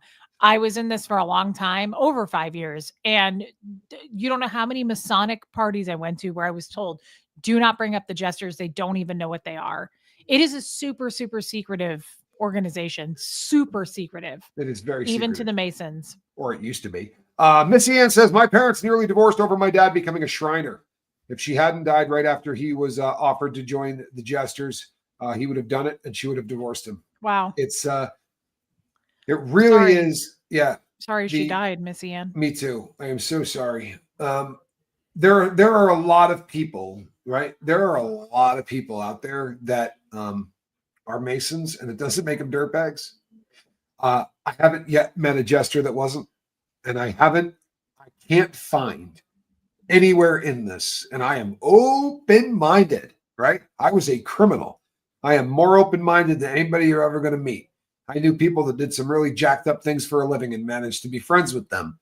I can't find anything in this that isn't scum.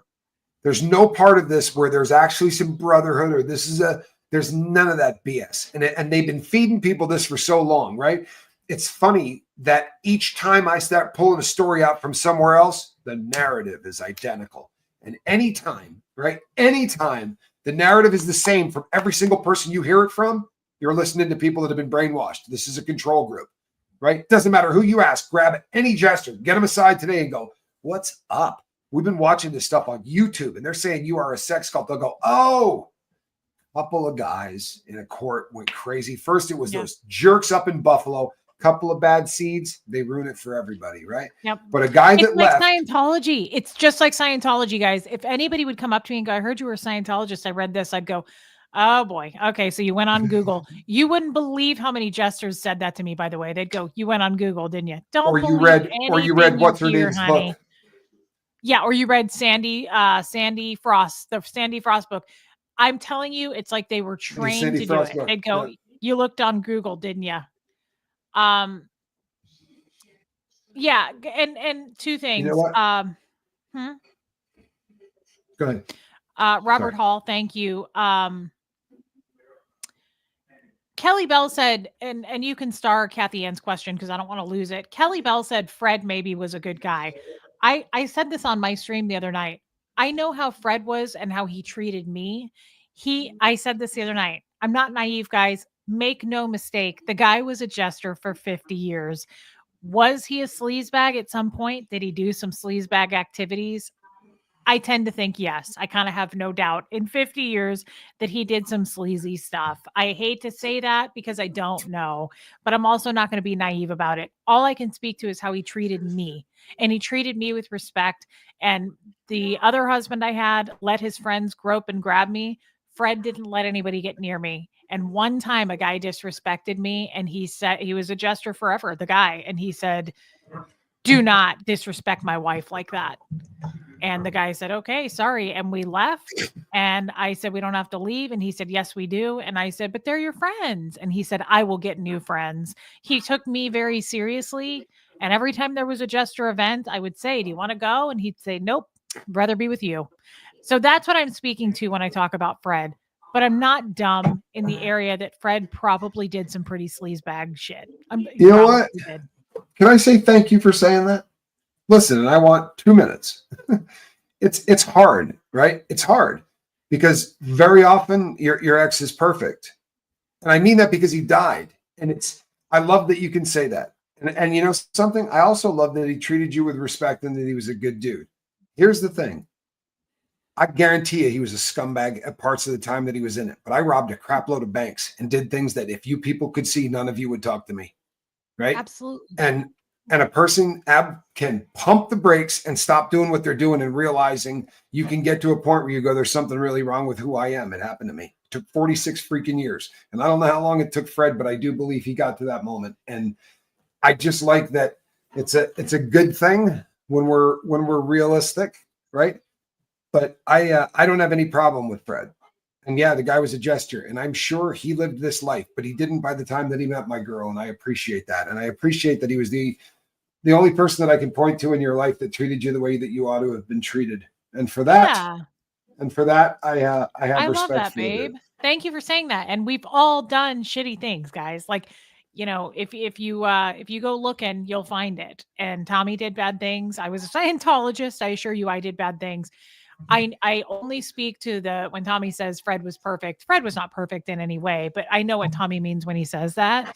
Fred treated me really well. And so I know my existence with Fred, and that's what I speak to. But I don't doubt for a second Fred did some sleazebag shit. I'm sure he did. And I just thank God not in your time. You know why I said that? People do reform. I think that Fred got to the end of his life, and that's why he would say all that. I didn't know what the jesters were so much. So when they had a party, I'd go, hey, do you want to go? You could go. He'd go, nope, I'd rather be with you. And looking back on that now, I see what that probably meant to him is I finally found something good. I'm not going to ruin it by, doing this sleazebag shit I've done for 50 years, Right. I tend to believe, I'll tell you what, we saw people at this gathering this weekend that I promise you had nothing to do with any women or anything going on. They didn't look to go anywhere near that, even the floor that these guys were on. I feel like they show up because this is what they've been doing forever, but they looked so outside the loop. You know what I'm talking about? Like we would comment on them, and they tended to be very, very old. But I helped you pack. And I was amazed at there was a lot of music, right? There was a tremendous amount of music and a tremendous amount of pictures of Fred within these organizations, doing a lot of music, playing a lot of stuff. You could watch the evolution of the pins that these guys wear. The pins that Fred had in his collection were risque, right? You'd see a girl or you'd see some boobs or whatever. The stuff that was in the other guy's stuff, right? You got animals, and there's always an animal getting drilled by this Billiken guy, and it was like the tone has changed, and the tone has gotten nastier. This kind of crap, right? That's the most offensive one that we came across, in my opinion. Terrible. Actually, it's the most offensive one we've shown you. I have way more offensive ones. That's also. True. What these guys said at one of their national, you'll see it in the video that Reese is going to be putting out. It's the most racist crap you ever heard in your life. They just tell racist jokes, the kind of jokes that if you heard, you'd go, "I'm never talking to the person that just said that ever again. I don't want them in my life." Right? They're bad human beings, and it's trash. 1950 and trash. But trash, they are wildly racist. They have one Asian gentleman who is now a jester. Other than that, every other one is just an old white guy. That's it. And Henry's World Today, that's a great question. I had never been groped. I still, when I think about it, I get a little bit shaken up about it. I had never been to so many parties in my life where the guys would come up and look at my husband. They'd elevate or eye me, and they'd go, "Good choice. She'll do. That's good. That's a good one there. I like this. I like what you picked, brother." They would say things like that in front of me. And my husband would stand there and go, "Yeah, that's a good one, isn't it? I got, you're jealous, aren't you? This one." And it was crazy. But I had so many men grab me, tug my hair. They grabbed my butt more than anything. But I mean, some of them would grab my butt and my hip and like pull me in toward them like I was theirs. It's property, your property. And I can't tell you how many parties we would leave screaming and fighting at each other because I would say, "Why did you let him do that? He grabbed me." Like that makes a woman shake to her core. That is not a fun situation to be groped and grabbed by men. It will never happen again. And if it does, someone's getting stitches. I promise you, it will never happen again. And you know what? If you're a guy, I promise. If you're a guy and you see someone do that to your girl and the guy's 3 times bigger than you, right? Get your ass kicked. Seriously, jump in there and get your ass kicked. There's not much better in the world. And take this from a convict. Dudes will run over and go, "Nice, help you up." Nothing but respect. Even in prison, getting your ass kicked, there's nothing wrong with that. Backing down when you should have done the right thing, though, is a disgusting Warmton cowardice is one of the most. But it's part of their. I think it's part of their brotherhood. I think it's an agreement. Yeah, it is. He wanted to pass you around. It's also why, right? The conversation about, "Oh, you could do this. You would be great at it, right? The guys would love you." All of that, it's all grooming. It really is. It's all grooming. This dude wanted to pass his wife around. He's a sick bastard, right? Or he didn't love her. And look, I don't bash lifestyles. I really don't. I don't bash lifestyles. If that's how you get down and you and your wife dig that, it doesn't make any sense to me. It doesn't, not at all. Because just the thought makes me want to remove somebody's head, right, from their neck. But you want to share your girl, that's your get down. And if it's consensual, that's great. I'm not, you did better this time. If you didn't want to be passed around, you got the right guy. It's not likely to happen. Not likely to happen. Yeah, but as a woman, I just read what the nurse who loved me said. It's true. It's really shakes you up because I am under the impression men should protect women. I feel like they should. It should be something that is ingrained. I know it's something I talk to my son about all the time since he was younger. I've talked to him about protecting women and consent. And you don't ever touch anybody without their consent. It's a big deal. It's a really big deal. You know what, Kelly? Yeah, that's a very intelligent comment. This rings so true to me. Passing someone around, I feel like it's them proving ownership over an object. And this is absolutely factual. It is. I've covered a couple of cases recently that aren't even fun to talk about, so I don't like to, but like that weirdo that was a doctor in France that was drugging his wife and allowing people. That is, for these people, that is the get down, right? I own her. And if you don't believe this is part of the thing, Quibs, do you have that little handbook? Hey, even if you're not home, right? Even if you're not home, if you're not there, come by my house. My wife will let you stay there, even if I'm not. That's how we do it. It's written right into the code words. I just vomited in my mouth a little bit. Prerequisites, and my finger is right next to it. Let me see here. He must at all times be congenially welcome in the home of a fellow jester, even in their absence. Come on by my house. I'll be out of town. Just stay with my wife. Analytical Blarney, thank you so much. Sub Rosa says, yep, sex cult. Alistair Crowley, OTO. Look at how creepy this picture is. Can we just look at, everybody study the details of this picture. Look at the weird thing it's holding. Mm-hmm. It looks like everything a demon. They do. I mean, it looks evil. It looks demonic just looking at that.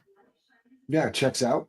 I mean, it is. I'm sorry, it is. Nothing else makes sense. Damn, says Muppet Lou. Twice in a day, seeing my favorite couple live. What is that weird, creepy little face on that thing? Okay, so in the tragedy masks in Greek theater, right, have become the symbols of the International Thespian Society. See two masks side by side, one's smiling, one's frowning, right? The tragedy and the comedy masks. Sock and Buse are their names. That is one of them, and they put them on a stick. Now, normally it is a very like a predictable face, but that's what you're seeing is the jester used to carry one of those, right, to smile in one.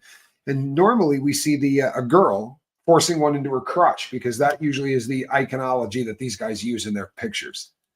Nice guys, man. Nice guys. Yeah.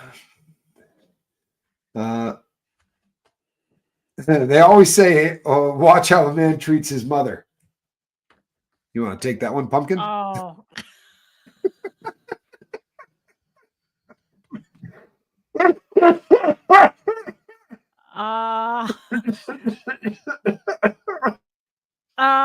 So Tommy, and it's funny you bring that up. Tommy and I talked about this in our hotel room, didn't we? This came up. And I said, this is creepy to me. It's confusing. I think that's the word I use. I'm confused because you want to look at how a man treats his mother. But unfortunately, in this scenario, he was really creepy. Now, he was adopted at 10 days old. So this was not his real mother, but she's in her late 90s. And she would call.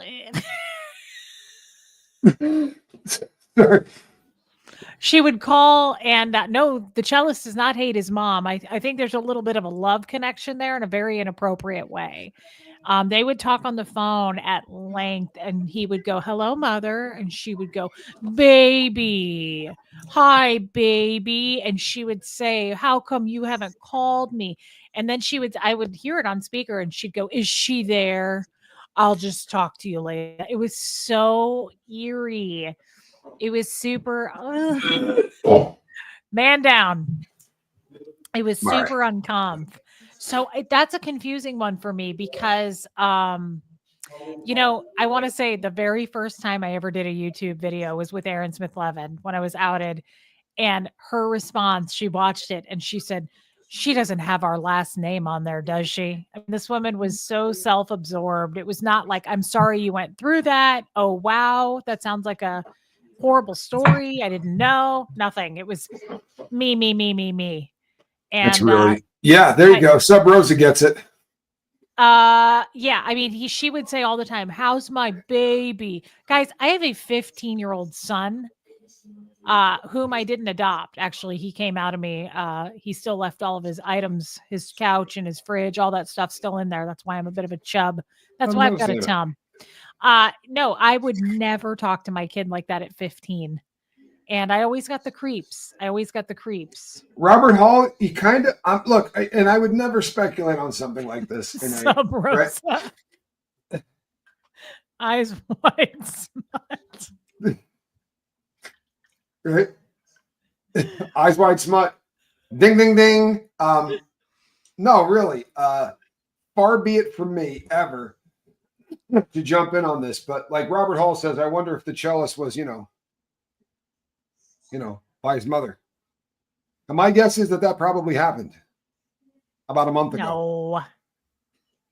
No.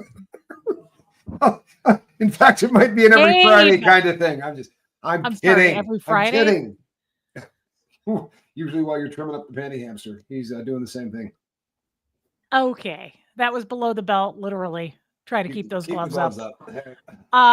No. He was a super mama's boy, but I got confused by that because you want to somebody screenshot this. You want to see how a man treats his mother. Well, in this scenario, it was really uncomfortable. Sorry. Did he still breastfeed? Yes, until 2 weeks ago. Creepy. Okay. When everyone in the chat flood it with Quibel in honor of the cellist small. Why do you think I still have that last name? You guys are great. They love it. They love that I kept that name. God. Yeah, Quibs. I mean, we've learned to say it correctly, right? It's Quibble. Quibble. Yeah, they never said it right, but it happens. Yeah, I don't quibble over it. Listen, I normally would never honor my my audience for being so disgusting and foul, but well, hell, it is the holiday season. This is the official participation trophy of the lifeboat. You'll notice it says the lifeboat right on it. Mm-hmm. This is for you and your stellar sense of humor. And you know what? We can be happy for the guy. We really can. Recently, my understanding is that he's happy. He's in a good relationship again, and everything is good. So that's a nice thing. With his mom? No. Oh, see where you're going with that? Mom? No, hey. She does not either. You know, you guys ever seen what's Tales from the Crypt?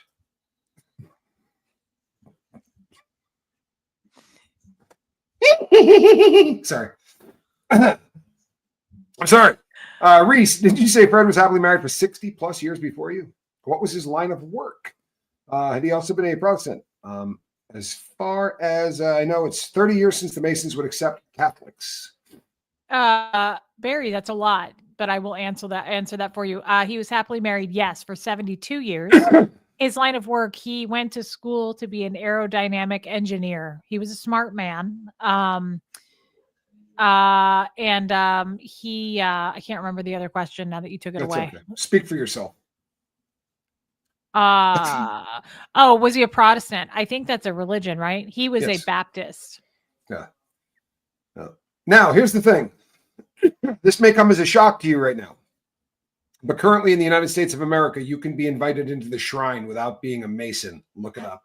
This is one of the problems that they've been having in a big way, is that they're letting people in that they didn't go through the normal channels. And when you start changing things, things start getting screwed up. Yeah, you know what I'm talking about. You know what I'm talking about. And no, we're not all adults here. What? I would like to deep dive that. You know, there are some things that you've even told me that he told me that I explained to you.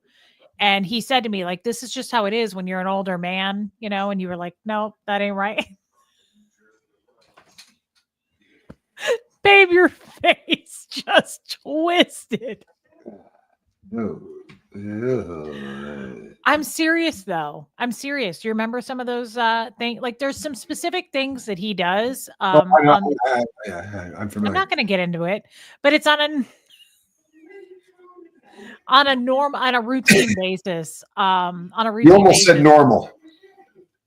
He told me it was normal, and I said, "Okay, well let me ask my my boyfriend." If he told you Wolverines made good house pets, what would you think? I have one. I figured. No, but Tommy said that ain't normal, and that's a mom issue right there. That's a mommy issue. And see, I didn't know that. I didn't know. I remember telling you about it, and Tommy said, "He what?" And I said, "He does this." And Tommy said, "Yeah, no, that ain't normal, kid. Far from it. It's not normal. It's not normal. Neither's breastfeeding at 63, but it's not. I don't judge. I don't judge. You're gross, Scoville. Yeah, I didn't bring it up. Love you guys. Keep exposing this vile crap. Hopefully, as the word gets out, it'll be harder for it to continue. This is the year. This is the year that we put this stuff to bed, for real. That's how it works. Avena Sativa, they ignored you. Well, that wasn't right. Guys, it's something, everybody's saying, what is it? It's something sexual. It was something sexual. It was the way that the person had to get there.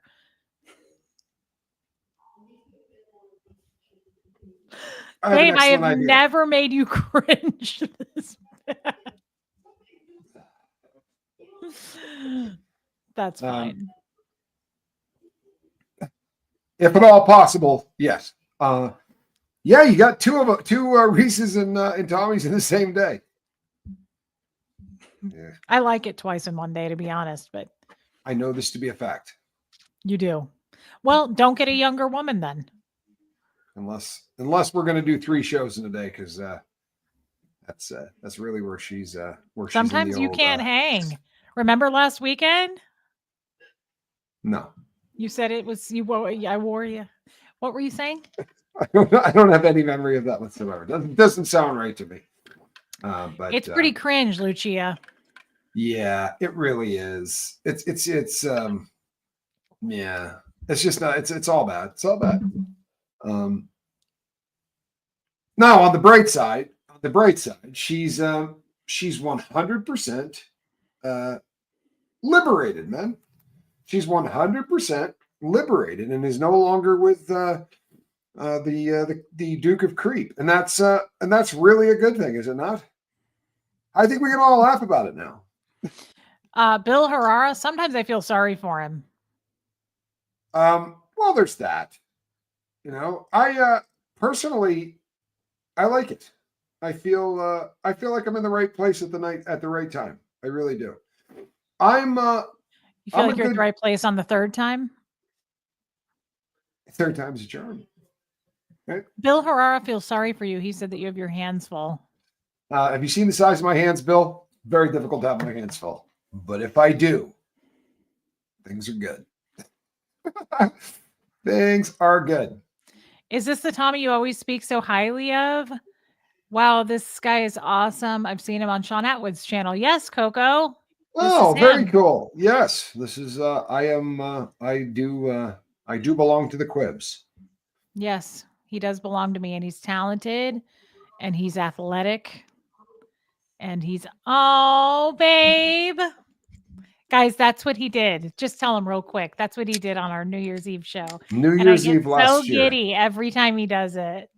Bill says, I don't feel sorry for Tommy. He found a good woman. Thank you, Bill. I came to see how Reese was doing last New Year's. She was having a show and everyone was supposed to get dressed up and she wasn't there, and it kind of bummed me. There was no one else there but her, and she looked sad. And so I put on my my Sunday go-to-meeting coat, big, huge silver fox fur coat, because what dude who's 200 pounds doesn't have a I happen to have a guy's full size silver fox coat, and Quibs, oddly enough, has the exact same coat. So when I put it on, she went, "You got to be kidding." And I was like, "No, why?" And she said, "Don't move." And she went running downstairs and she came back up wearing the exact same coat. And we didn't know. We didn't know we had the exact same coat. Yeah, it's true. And then what happened? And then she started to get sad toward the end, and I said, "You need a hug." I said, "Come in here for a hug," and she got that look on her face. In fact, very much like the one you're seeing. I love when he does that. He goes, "Come on, come on, yeah, bring it do it again, do it again." Everybody wants to see it again with your paddles. Bring it in. And now I was full screen, but I love it when he does that. And that's what he did. And we really, really fell for each other then. And you can go watch it. You can see it. It's amazing. Everybody saw it. It was that we kind of did at the exact same time. It's very, very odd. And who can say that? Honestly, do you remember when you fell in love with your mate? Do you have it on film? Or when they fell in love with you, do you have that one on film? Just you, babe. And then I said in that moment, I'd do anything to bone him. She did. And I made her. And we did it. It was wondrous. Yes. It was, and by the way, seriously, on a more serious note, it was excellent. Wasn't it? I'm sorry. Yes, good time. No, it really was. We talked about that, how it's always kind of awkward at first for most people. We laughed through it. We were giggling. I'll show you a video. First time, no problem. It was great. It was great. I'm serious. At least you were there. I was there. I'm serious. Yes. It was different because we laughed and we giggled and it was fine and it was better than fine. Yeah. Banana hands. It really was. It really was. It was better than fine. Get yourself a crim. I'm telling you, if you're a single lady, don't look for a doctor. Oh, you single ladies. Sorry. Do you remember that stream we did where people were coming up with names for like dating services for criminals? Yeah. We also had the cologne. That was really a fun one. That was cell block number 5. He wears cell block number 5 cologne to get me going. But to be honest, I don't mind your creamy. I don't mind your creamy smell to get me going. Yeah. No problem. Where do we find a crim? Well, there are 127 federal prisons in the U.S. So if you're looking for a Fed, you can usually find one in at least like 47 of the 50 states have a federal institution. Not all of them, but most. And if you're looking for a state joint, every single one in the U.S. has one, except the only place that doesn't have one is the District of Columbia. They send all their people to the feds. But you want to get there in the morning. They tend to like feet, Kelly Bell. Yeah, we do tend to like, and they kick us out early in the morning. So usually, but Goosebump makes a good point.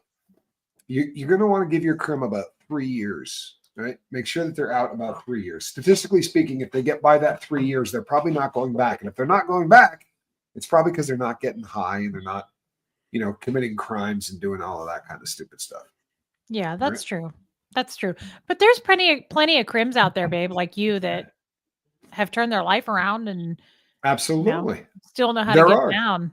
Yeah, I have been blessed that I have several friends who have absolutely successfully turned their lives around.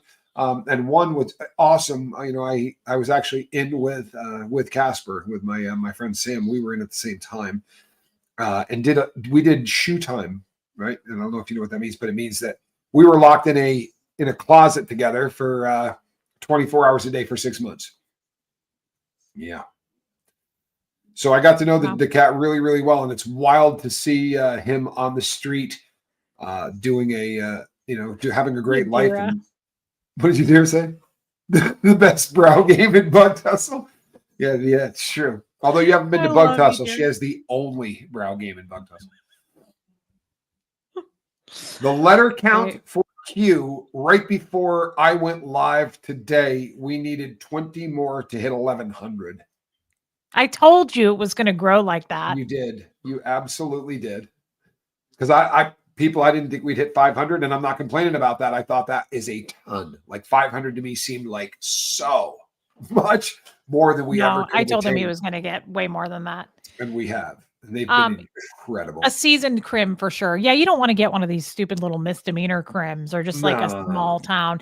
No, I definitely wanted the big guns. If I'm going to get it, I want a guy that's robbed 50 banks. I mean, I want at least 20 felonies. Yeah. But that's lame. If you're going to get some guy, don't even, if he has less than 10 felonies, forget it. He doesn't know what he's doing. He doesn't know what he's doing. I was loving the shenanigans in the basement. Probably helped with the ugly job of packing and moving. Honestly, that was a rough time. That packing someone to help them move is considered the biggest stressor, honestly, in the world, right? There's nothing more stressful. And in the condition that we were doing it in, I can't, honestly, I don't think anybody can imagine what that was like. That really was one of the most stressful, but I had a great time, as much as that sounds stupid. Like when it was just the two of us, and because of how much stress there was going on, I don't know if you've ever been someplace where you have that moment of instant release where you're like, oh, like you want to laugh because you've been so stressed out. Well, that's what every moment was like there. We were so stressed out all the time that if he rolled down the street for 20 minutes, we would just start laughing instantly as soon as he left and start clowning. And, we had a lot of fun there. We really did. We had a lot of good times. A lot of clowning. You've never seen anybody work harder than the two of us packing up that house. We had quite a job ahead of us. It was something, wasn't it? You worked way harder than me, but you have the muscles. I was probably built for it. I was crying like a little girl, to be honest, and whining the whole time. You cried a couple of times. Yeah, I did. But what did I say? I said, we're going to be fine. I said, we're going to be fine. We're way ahead of the game. I lied to her the whole time. He lied to me the whole time. Tommy was so smooth. He was a smooth criminal. He lied to me the whole time. It was crazy. He just had a smile on his face and he was like, we're doing it great, babe. You're doing great. and we weren't at all. But I said, what are you worried about? I said, man, look at this. We're half done. We've got 16 hours left. He did. And we had each other.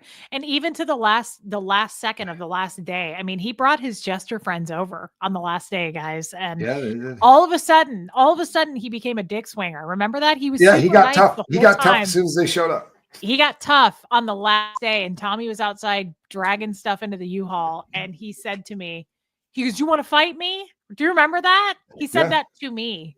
Yep. And I said, "Are you effing kidding me? I will push your ass down these stairs in front of all 5 of these guys. Are you kidding? Do I want to fight?" I took off the shirt and started loading the stuff up in front of all of them. Hey, what's up, boys? He took his shirt off. Yep, he did. I wanted them to realize that one of us does yoga. I'm sorry. The rest of them there didn't look like one of these is not like the other. Yeah, and I didn't fit in with any of the other fellas there. I don't think there were a lot of yoga guys. Go easy. I don't do yoga either. I don't have a yoga body. You're not supposed to. I have a potato body. Women's bodies are supposed to be soft. They're not supposed to be. Right? You love it. I do. You like to get it? Yeah, I do. I'm a fan. I like that. You got struck by a smooth criminal. I will help with this. If Tommy has any crim friends that we want to match make, I think that's a great idea. There you go. Smartest thing I ever did. Yeah. No, yeah, you were probably. Yes, I am you're bendy. Right. I'm bendy. No, she's talking about me. I know who she was talking about. She's super bendy. I had this conversation recently. Thank you, Chica Cherry Cola. He does, Shelly. He likes my soft snack. She's coming around. She's coming around. He knows. In 2 or 3 more years, she'll believe it. What? Yeah. Honestly, you've come a long way. You're coming off a long way. Well, I get naked with you a lot, and the more I These days, we're allowed to put the lights on. I mean, not in the house we're in, right? The one next door, but we're getting closer. I didn't use a pillow over my tum last time. Did you notice that? Yeah. Getting wild. Huh? Babe, I miss you. I hope that you can come see me on New Year's Eve. You did forget the curtains. Were they curtain? No, they were drapes, weren't they? What were you telling me to mess with that whole time? Close the drapes. Close the drapes. Why are the drapes open?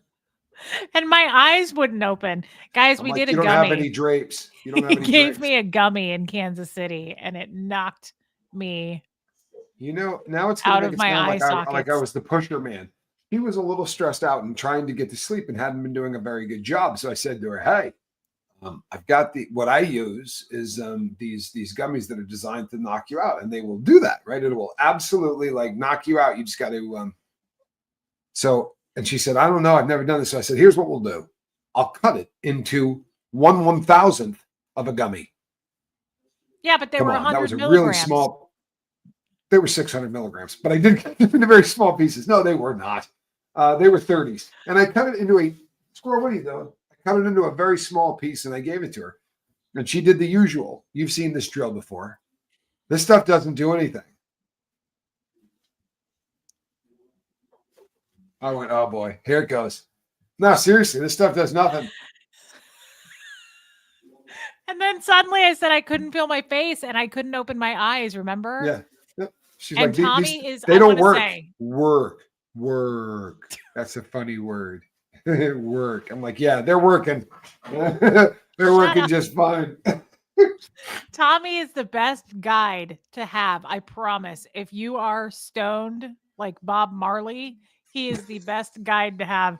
I couldn't open my eyes and I kept holding his hand and I was like, why do you keep leaving? And he was like, babe, I'm right here. Yeah, I haven't And gone he anywhere. kept going, open your eyes. You can open your eyes. And I was like, I can't. I don't have any face. I couldn't walk. Yeah. I had to walk to the bathroom in Braille. This is actually, now look, most people are not going to find this funny, but this is hysterical because I was with friends toward the end of my career as a junkie, and we had this young kid in the car who had a drug problem, and we were all going to pick up, and this youngster goes, hey, did you guys get it? The kid comes running out. He goes, yeah, I got it. And we're driving off, and he goes, and he's handing the stuff out to people, and it's like the Bolivian, we're 2 hours in. He's handing us like bags of coke, bags of heroin, bags of coke, bags of heroin, and the kid in the back seat goes, hey, I got a joint. You guys want to get high? And everyone in the car goes, no, hell no. What are you kidding me? No, I mean, heroin and coke, yeah, that weed's way too strong on any part of that stuff, dude. That stuff will mess you up. Yes, her ghost furries were pretty fun. Yeah, Castrol said, didn't you need Tommy to help you pee? I had to pee, and I couldn't. That was the first time I hung out in a bathroom with Quibs. There was no other option. For an hour? We spent the entire evening in the bathroom. Quit being a jerk. You're exaggerating. No, I had a good time. Babe, I laughed the whole time. Peanut head. Quibs, you were in that bathroom a hell of a lot longer than an hour. Knock it off. It wasn't even close to what? It's hard to pee when you. Remember, I couldn't feel my insides. My ovaries turned to ghosts. Yeah, I said that my ovaries turned into ghosts, and I called them ghost furries. I couldn't feel a thing. My spleen disappeared. I didn't have any lungs. No, I had a little eyeballs. Water running with her. Yeah, you had the water running, and you were laying on the floor laughing at me. I did get some laughs out of that. I did. The whole time singing the Green Acres tune. Do you know the whole time I was stoned, everything was in Braille? Do you remember I couldn't open my eyes? Like everything, yes. I was just doing everything in Braille. That was tricky. You did well. Every 5 or 6 seconds, she would grab my face to make sure I was there. I'm still here, kid. You there? I'm like, yeah, I'm there. That's kind of how it was going down. Tell the truth. Babe, quit Dickie. I can't pee. I couldn't help myself. I can't pee. Sorry, that is kind of how it was. Myself. You did great. I had such a good time with you. We laughed so hard that night, didn't we? Like we laughed so hard. And then the following day, you found out I was so high that your divorce came through. Was that the next day? It was the next day. I got the cross body block. I don't know if you guys have ever seen one of those, but you know where a football player runs at you and just jumps sideways and throws their body. I did. That's how I jumped on top of you midair. Yeah, it's true. I'm not even. My attorney called and said your divorce just got signed off by the judge, and I think are your ribs healed yet? No, not really. No. Oh my God! If you're real, then I'm real. Oh, you were there? You heard this? See, she was there. That was the night we were going through. Yeah, it was so you're here, so I must be here. Is that your face? Babe, that's not fair. I was preoccupied because my brain was missing. Yes, you were. Yes, you were. Preoccupied, not the brain missing thing. Peanut, thank you. Actually, it's a NARS. I'm wearing a NARS lip gloss tonight. It's called Fever Beat. It's just a gloss. Yeah, that was intense. It was intense. Yeah. It was good. Bill, we do have a comedy show. We just haven't fired it up in a while. We have our own show. We do. We have a channel that we never intended it to be comedy, but my girlfriend's just funny as hell. And if we hit go, it's usually pretty funny. It's called Cults and Crims. We're funny. Oh, that's right. We added the word funny. That's right. Colts and Crims were funny. I forgot about that. No, you didn't dream that. No, that absolutely happened. Make no mistake, that happened. I can try to do that, Kello. I do love to see Reese playing with her hair again. That must have been a thing. Everybody's talking about that when I used to flirt with you. You would do this, and then you would put it in your, would put it in your mouth. I would twirl my hair all night long talking to you, babe. You really get me going. You light me up. I don't know if you know. Ooh, especially when you have on your Curious George's dad hat. Yes, my Curious George's dad hat. You look pretty hot tonight. Where do I get my jewelry, Leanne? My rings, I'm really a big fan of. I like to support local. This is from Donna's Dress Shop in Kansas City. It's a vintage store. She has a website with all these rings on it. You can go look. I have never heard that one. Higher than a loose kite. I like that. Yadira knows me well, and it's true. I was really stoned. I want to do it again. Remember I kept saying, let's go live? Yes. Oh, that was the best too. I mean, just cooked. I was like, I have an idea. Let's go live. I'm standing there. Like I'm nowhere near where she's even looking. You know what I mean? Eyes glued shut. Tommy, I've got a great idea. No, seriously, we can go live. I'm like, I'm over here, kitten. No, turn around. There you go. There I am. It wouldn't have been good. And I kept trying to explain, right, how this was going to work. I'm like, I don't think people are going to enjoy it if you go on there and tell them you can't see and that you haven't been able to pee for an hour. But, you know, do you want us all to leave? Do you remember that? Do you remember how many times we would get that? Yes. And we forgot that the audience was there. Go, do you think they know we're still here? Yes, because we would just flirt. Crazy. Or flirt or fight or whatever we used to, but mostly flirting. Becky, good to see you. Yeah, I got a lot of Braille. There was a whole lot of Braille going on. I did that whole night in Braille. Stuff. Come here. It was impressive. Shut up, babe. Look. Did you do that?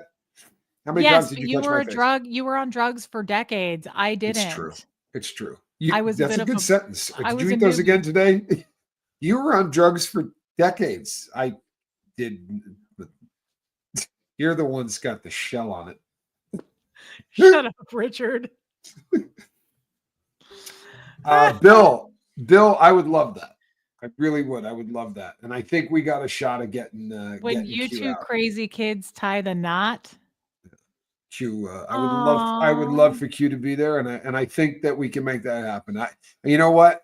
I talked to him today, which was great. I had an opportunity to talk to him. Yeah, and just said, you know what? If this attempt, isn't the one that gets him out, it doesn't mean that we lost. It just means that there's a different approach, right? It's not going to be this that gets him out. But boy, we're not leaving anything on the table, right? I think I've told everyone this story 100 times, but the lawyer who volunteered to help Q on this one, she's not charging us. Her firm, I pay the firm, but she volunteers all of her time, which is really awesome. I basically pay the paralegals to do all of their stuff, but she said the largest number of letters she ever brought to a judge was just over 100. So I told you. And I mean, some of them are like 25 pages long. Like there is so much stuff there. It is a file of stuff. Will the judge read them all? The judge will read a lot of them. He'll have the clerk read a bunch of them. He likes to get, he or she will like to get an idea of exactly what they're going to be looking at. Right. I mean, what the general tenor of everything is. So. Peanut. It's Tommy and Reese again. Yes, it is. We shouldn't break up again because people do really like us.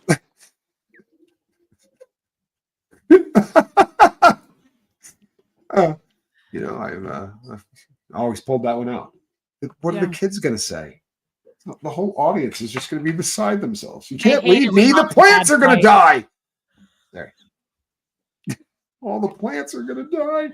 Alrighty, peeps. What do you think? All right. This was fun. Guys, this was I'm so really fun. confused too, Anne-Marie, but we're back together. Anne-Marie, if you couldn't figure that out, yeah, we are definitely getting it on every chance we can. Thanks for having me. Sorry. It is a Saturday night. Yes, right. It's late night. It's another Saturday night, and I hate God. I'm sorry. Now, last Saturday night, that was fun. Yes, it was. You were there. Yes, you it were was. There. Yep, I we had a was good there. time. We went out last Saturday night. Did we? Huh? That was a week ago? Huh? That was interesting. What's We that saw though? some interesting people watching. Yeah, that was fun. And I will, Robert. Thank you. Guys, thanks for having me on. This was fun. We're going to continue to we love joking and having fun, but we're going to continue to expose this the Jester content. Tommy will maybe, that's cute. Tommy will maybe have me back on the boat, and he comes on my channel a lot, so you should subscribe to my channel. He was on tonight on my show a couple hours ago, and it was a lot of fun. I absolutely will not. I miss streaming with you. We used to do it all the time. Do you remember last year when we streamed on Christmas morning and I looked really bad? No, you didn't. Yeah, it's a silly thing to say. It's okay. It's okay. Don't step on my earphone. Thank you guys for subscribing to my channel. I really do appreciate it. And for the people who I'm just meeting, like Bill Harara, I really like you. So Bill's a good dude. Yeah. Thank you for being so welcoming. And I guess that's it. But thanks for having me on tonight, babe. It was fun. I knew she was going to touch something, that crazy cat. She just wants to put her paws on things. All righty, people. You hear that? Squirrel nut zipper. Quibs. Let's do this again. Let's do this again soon, can we?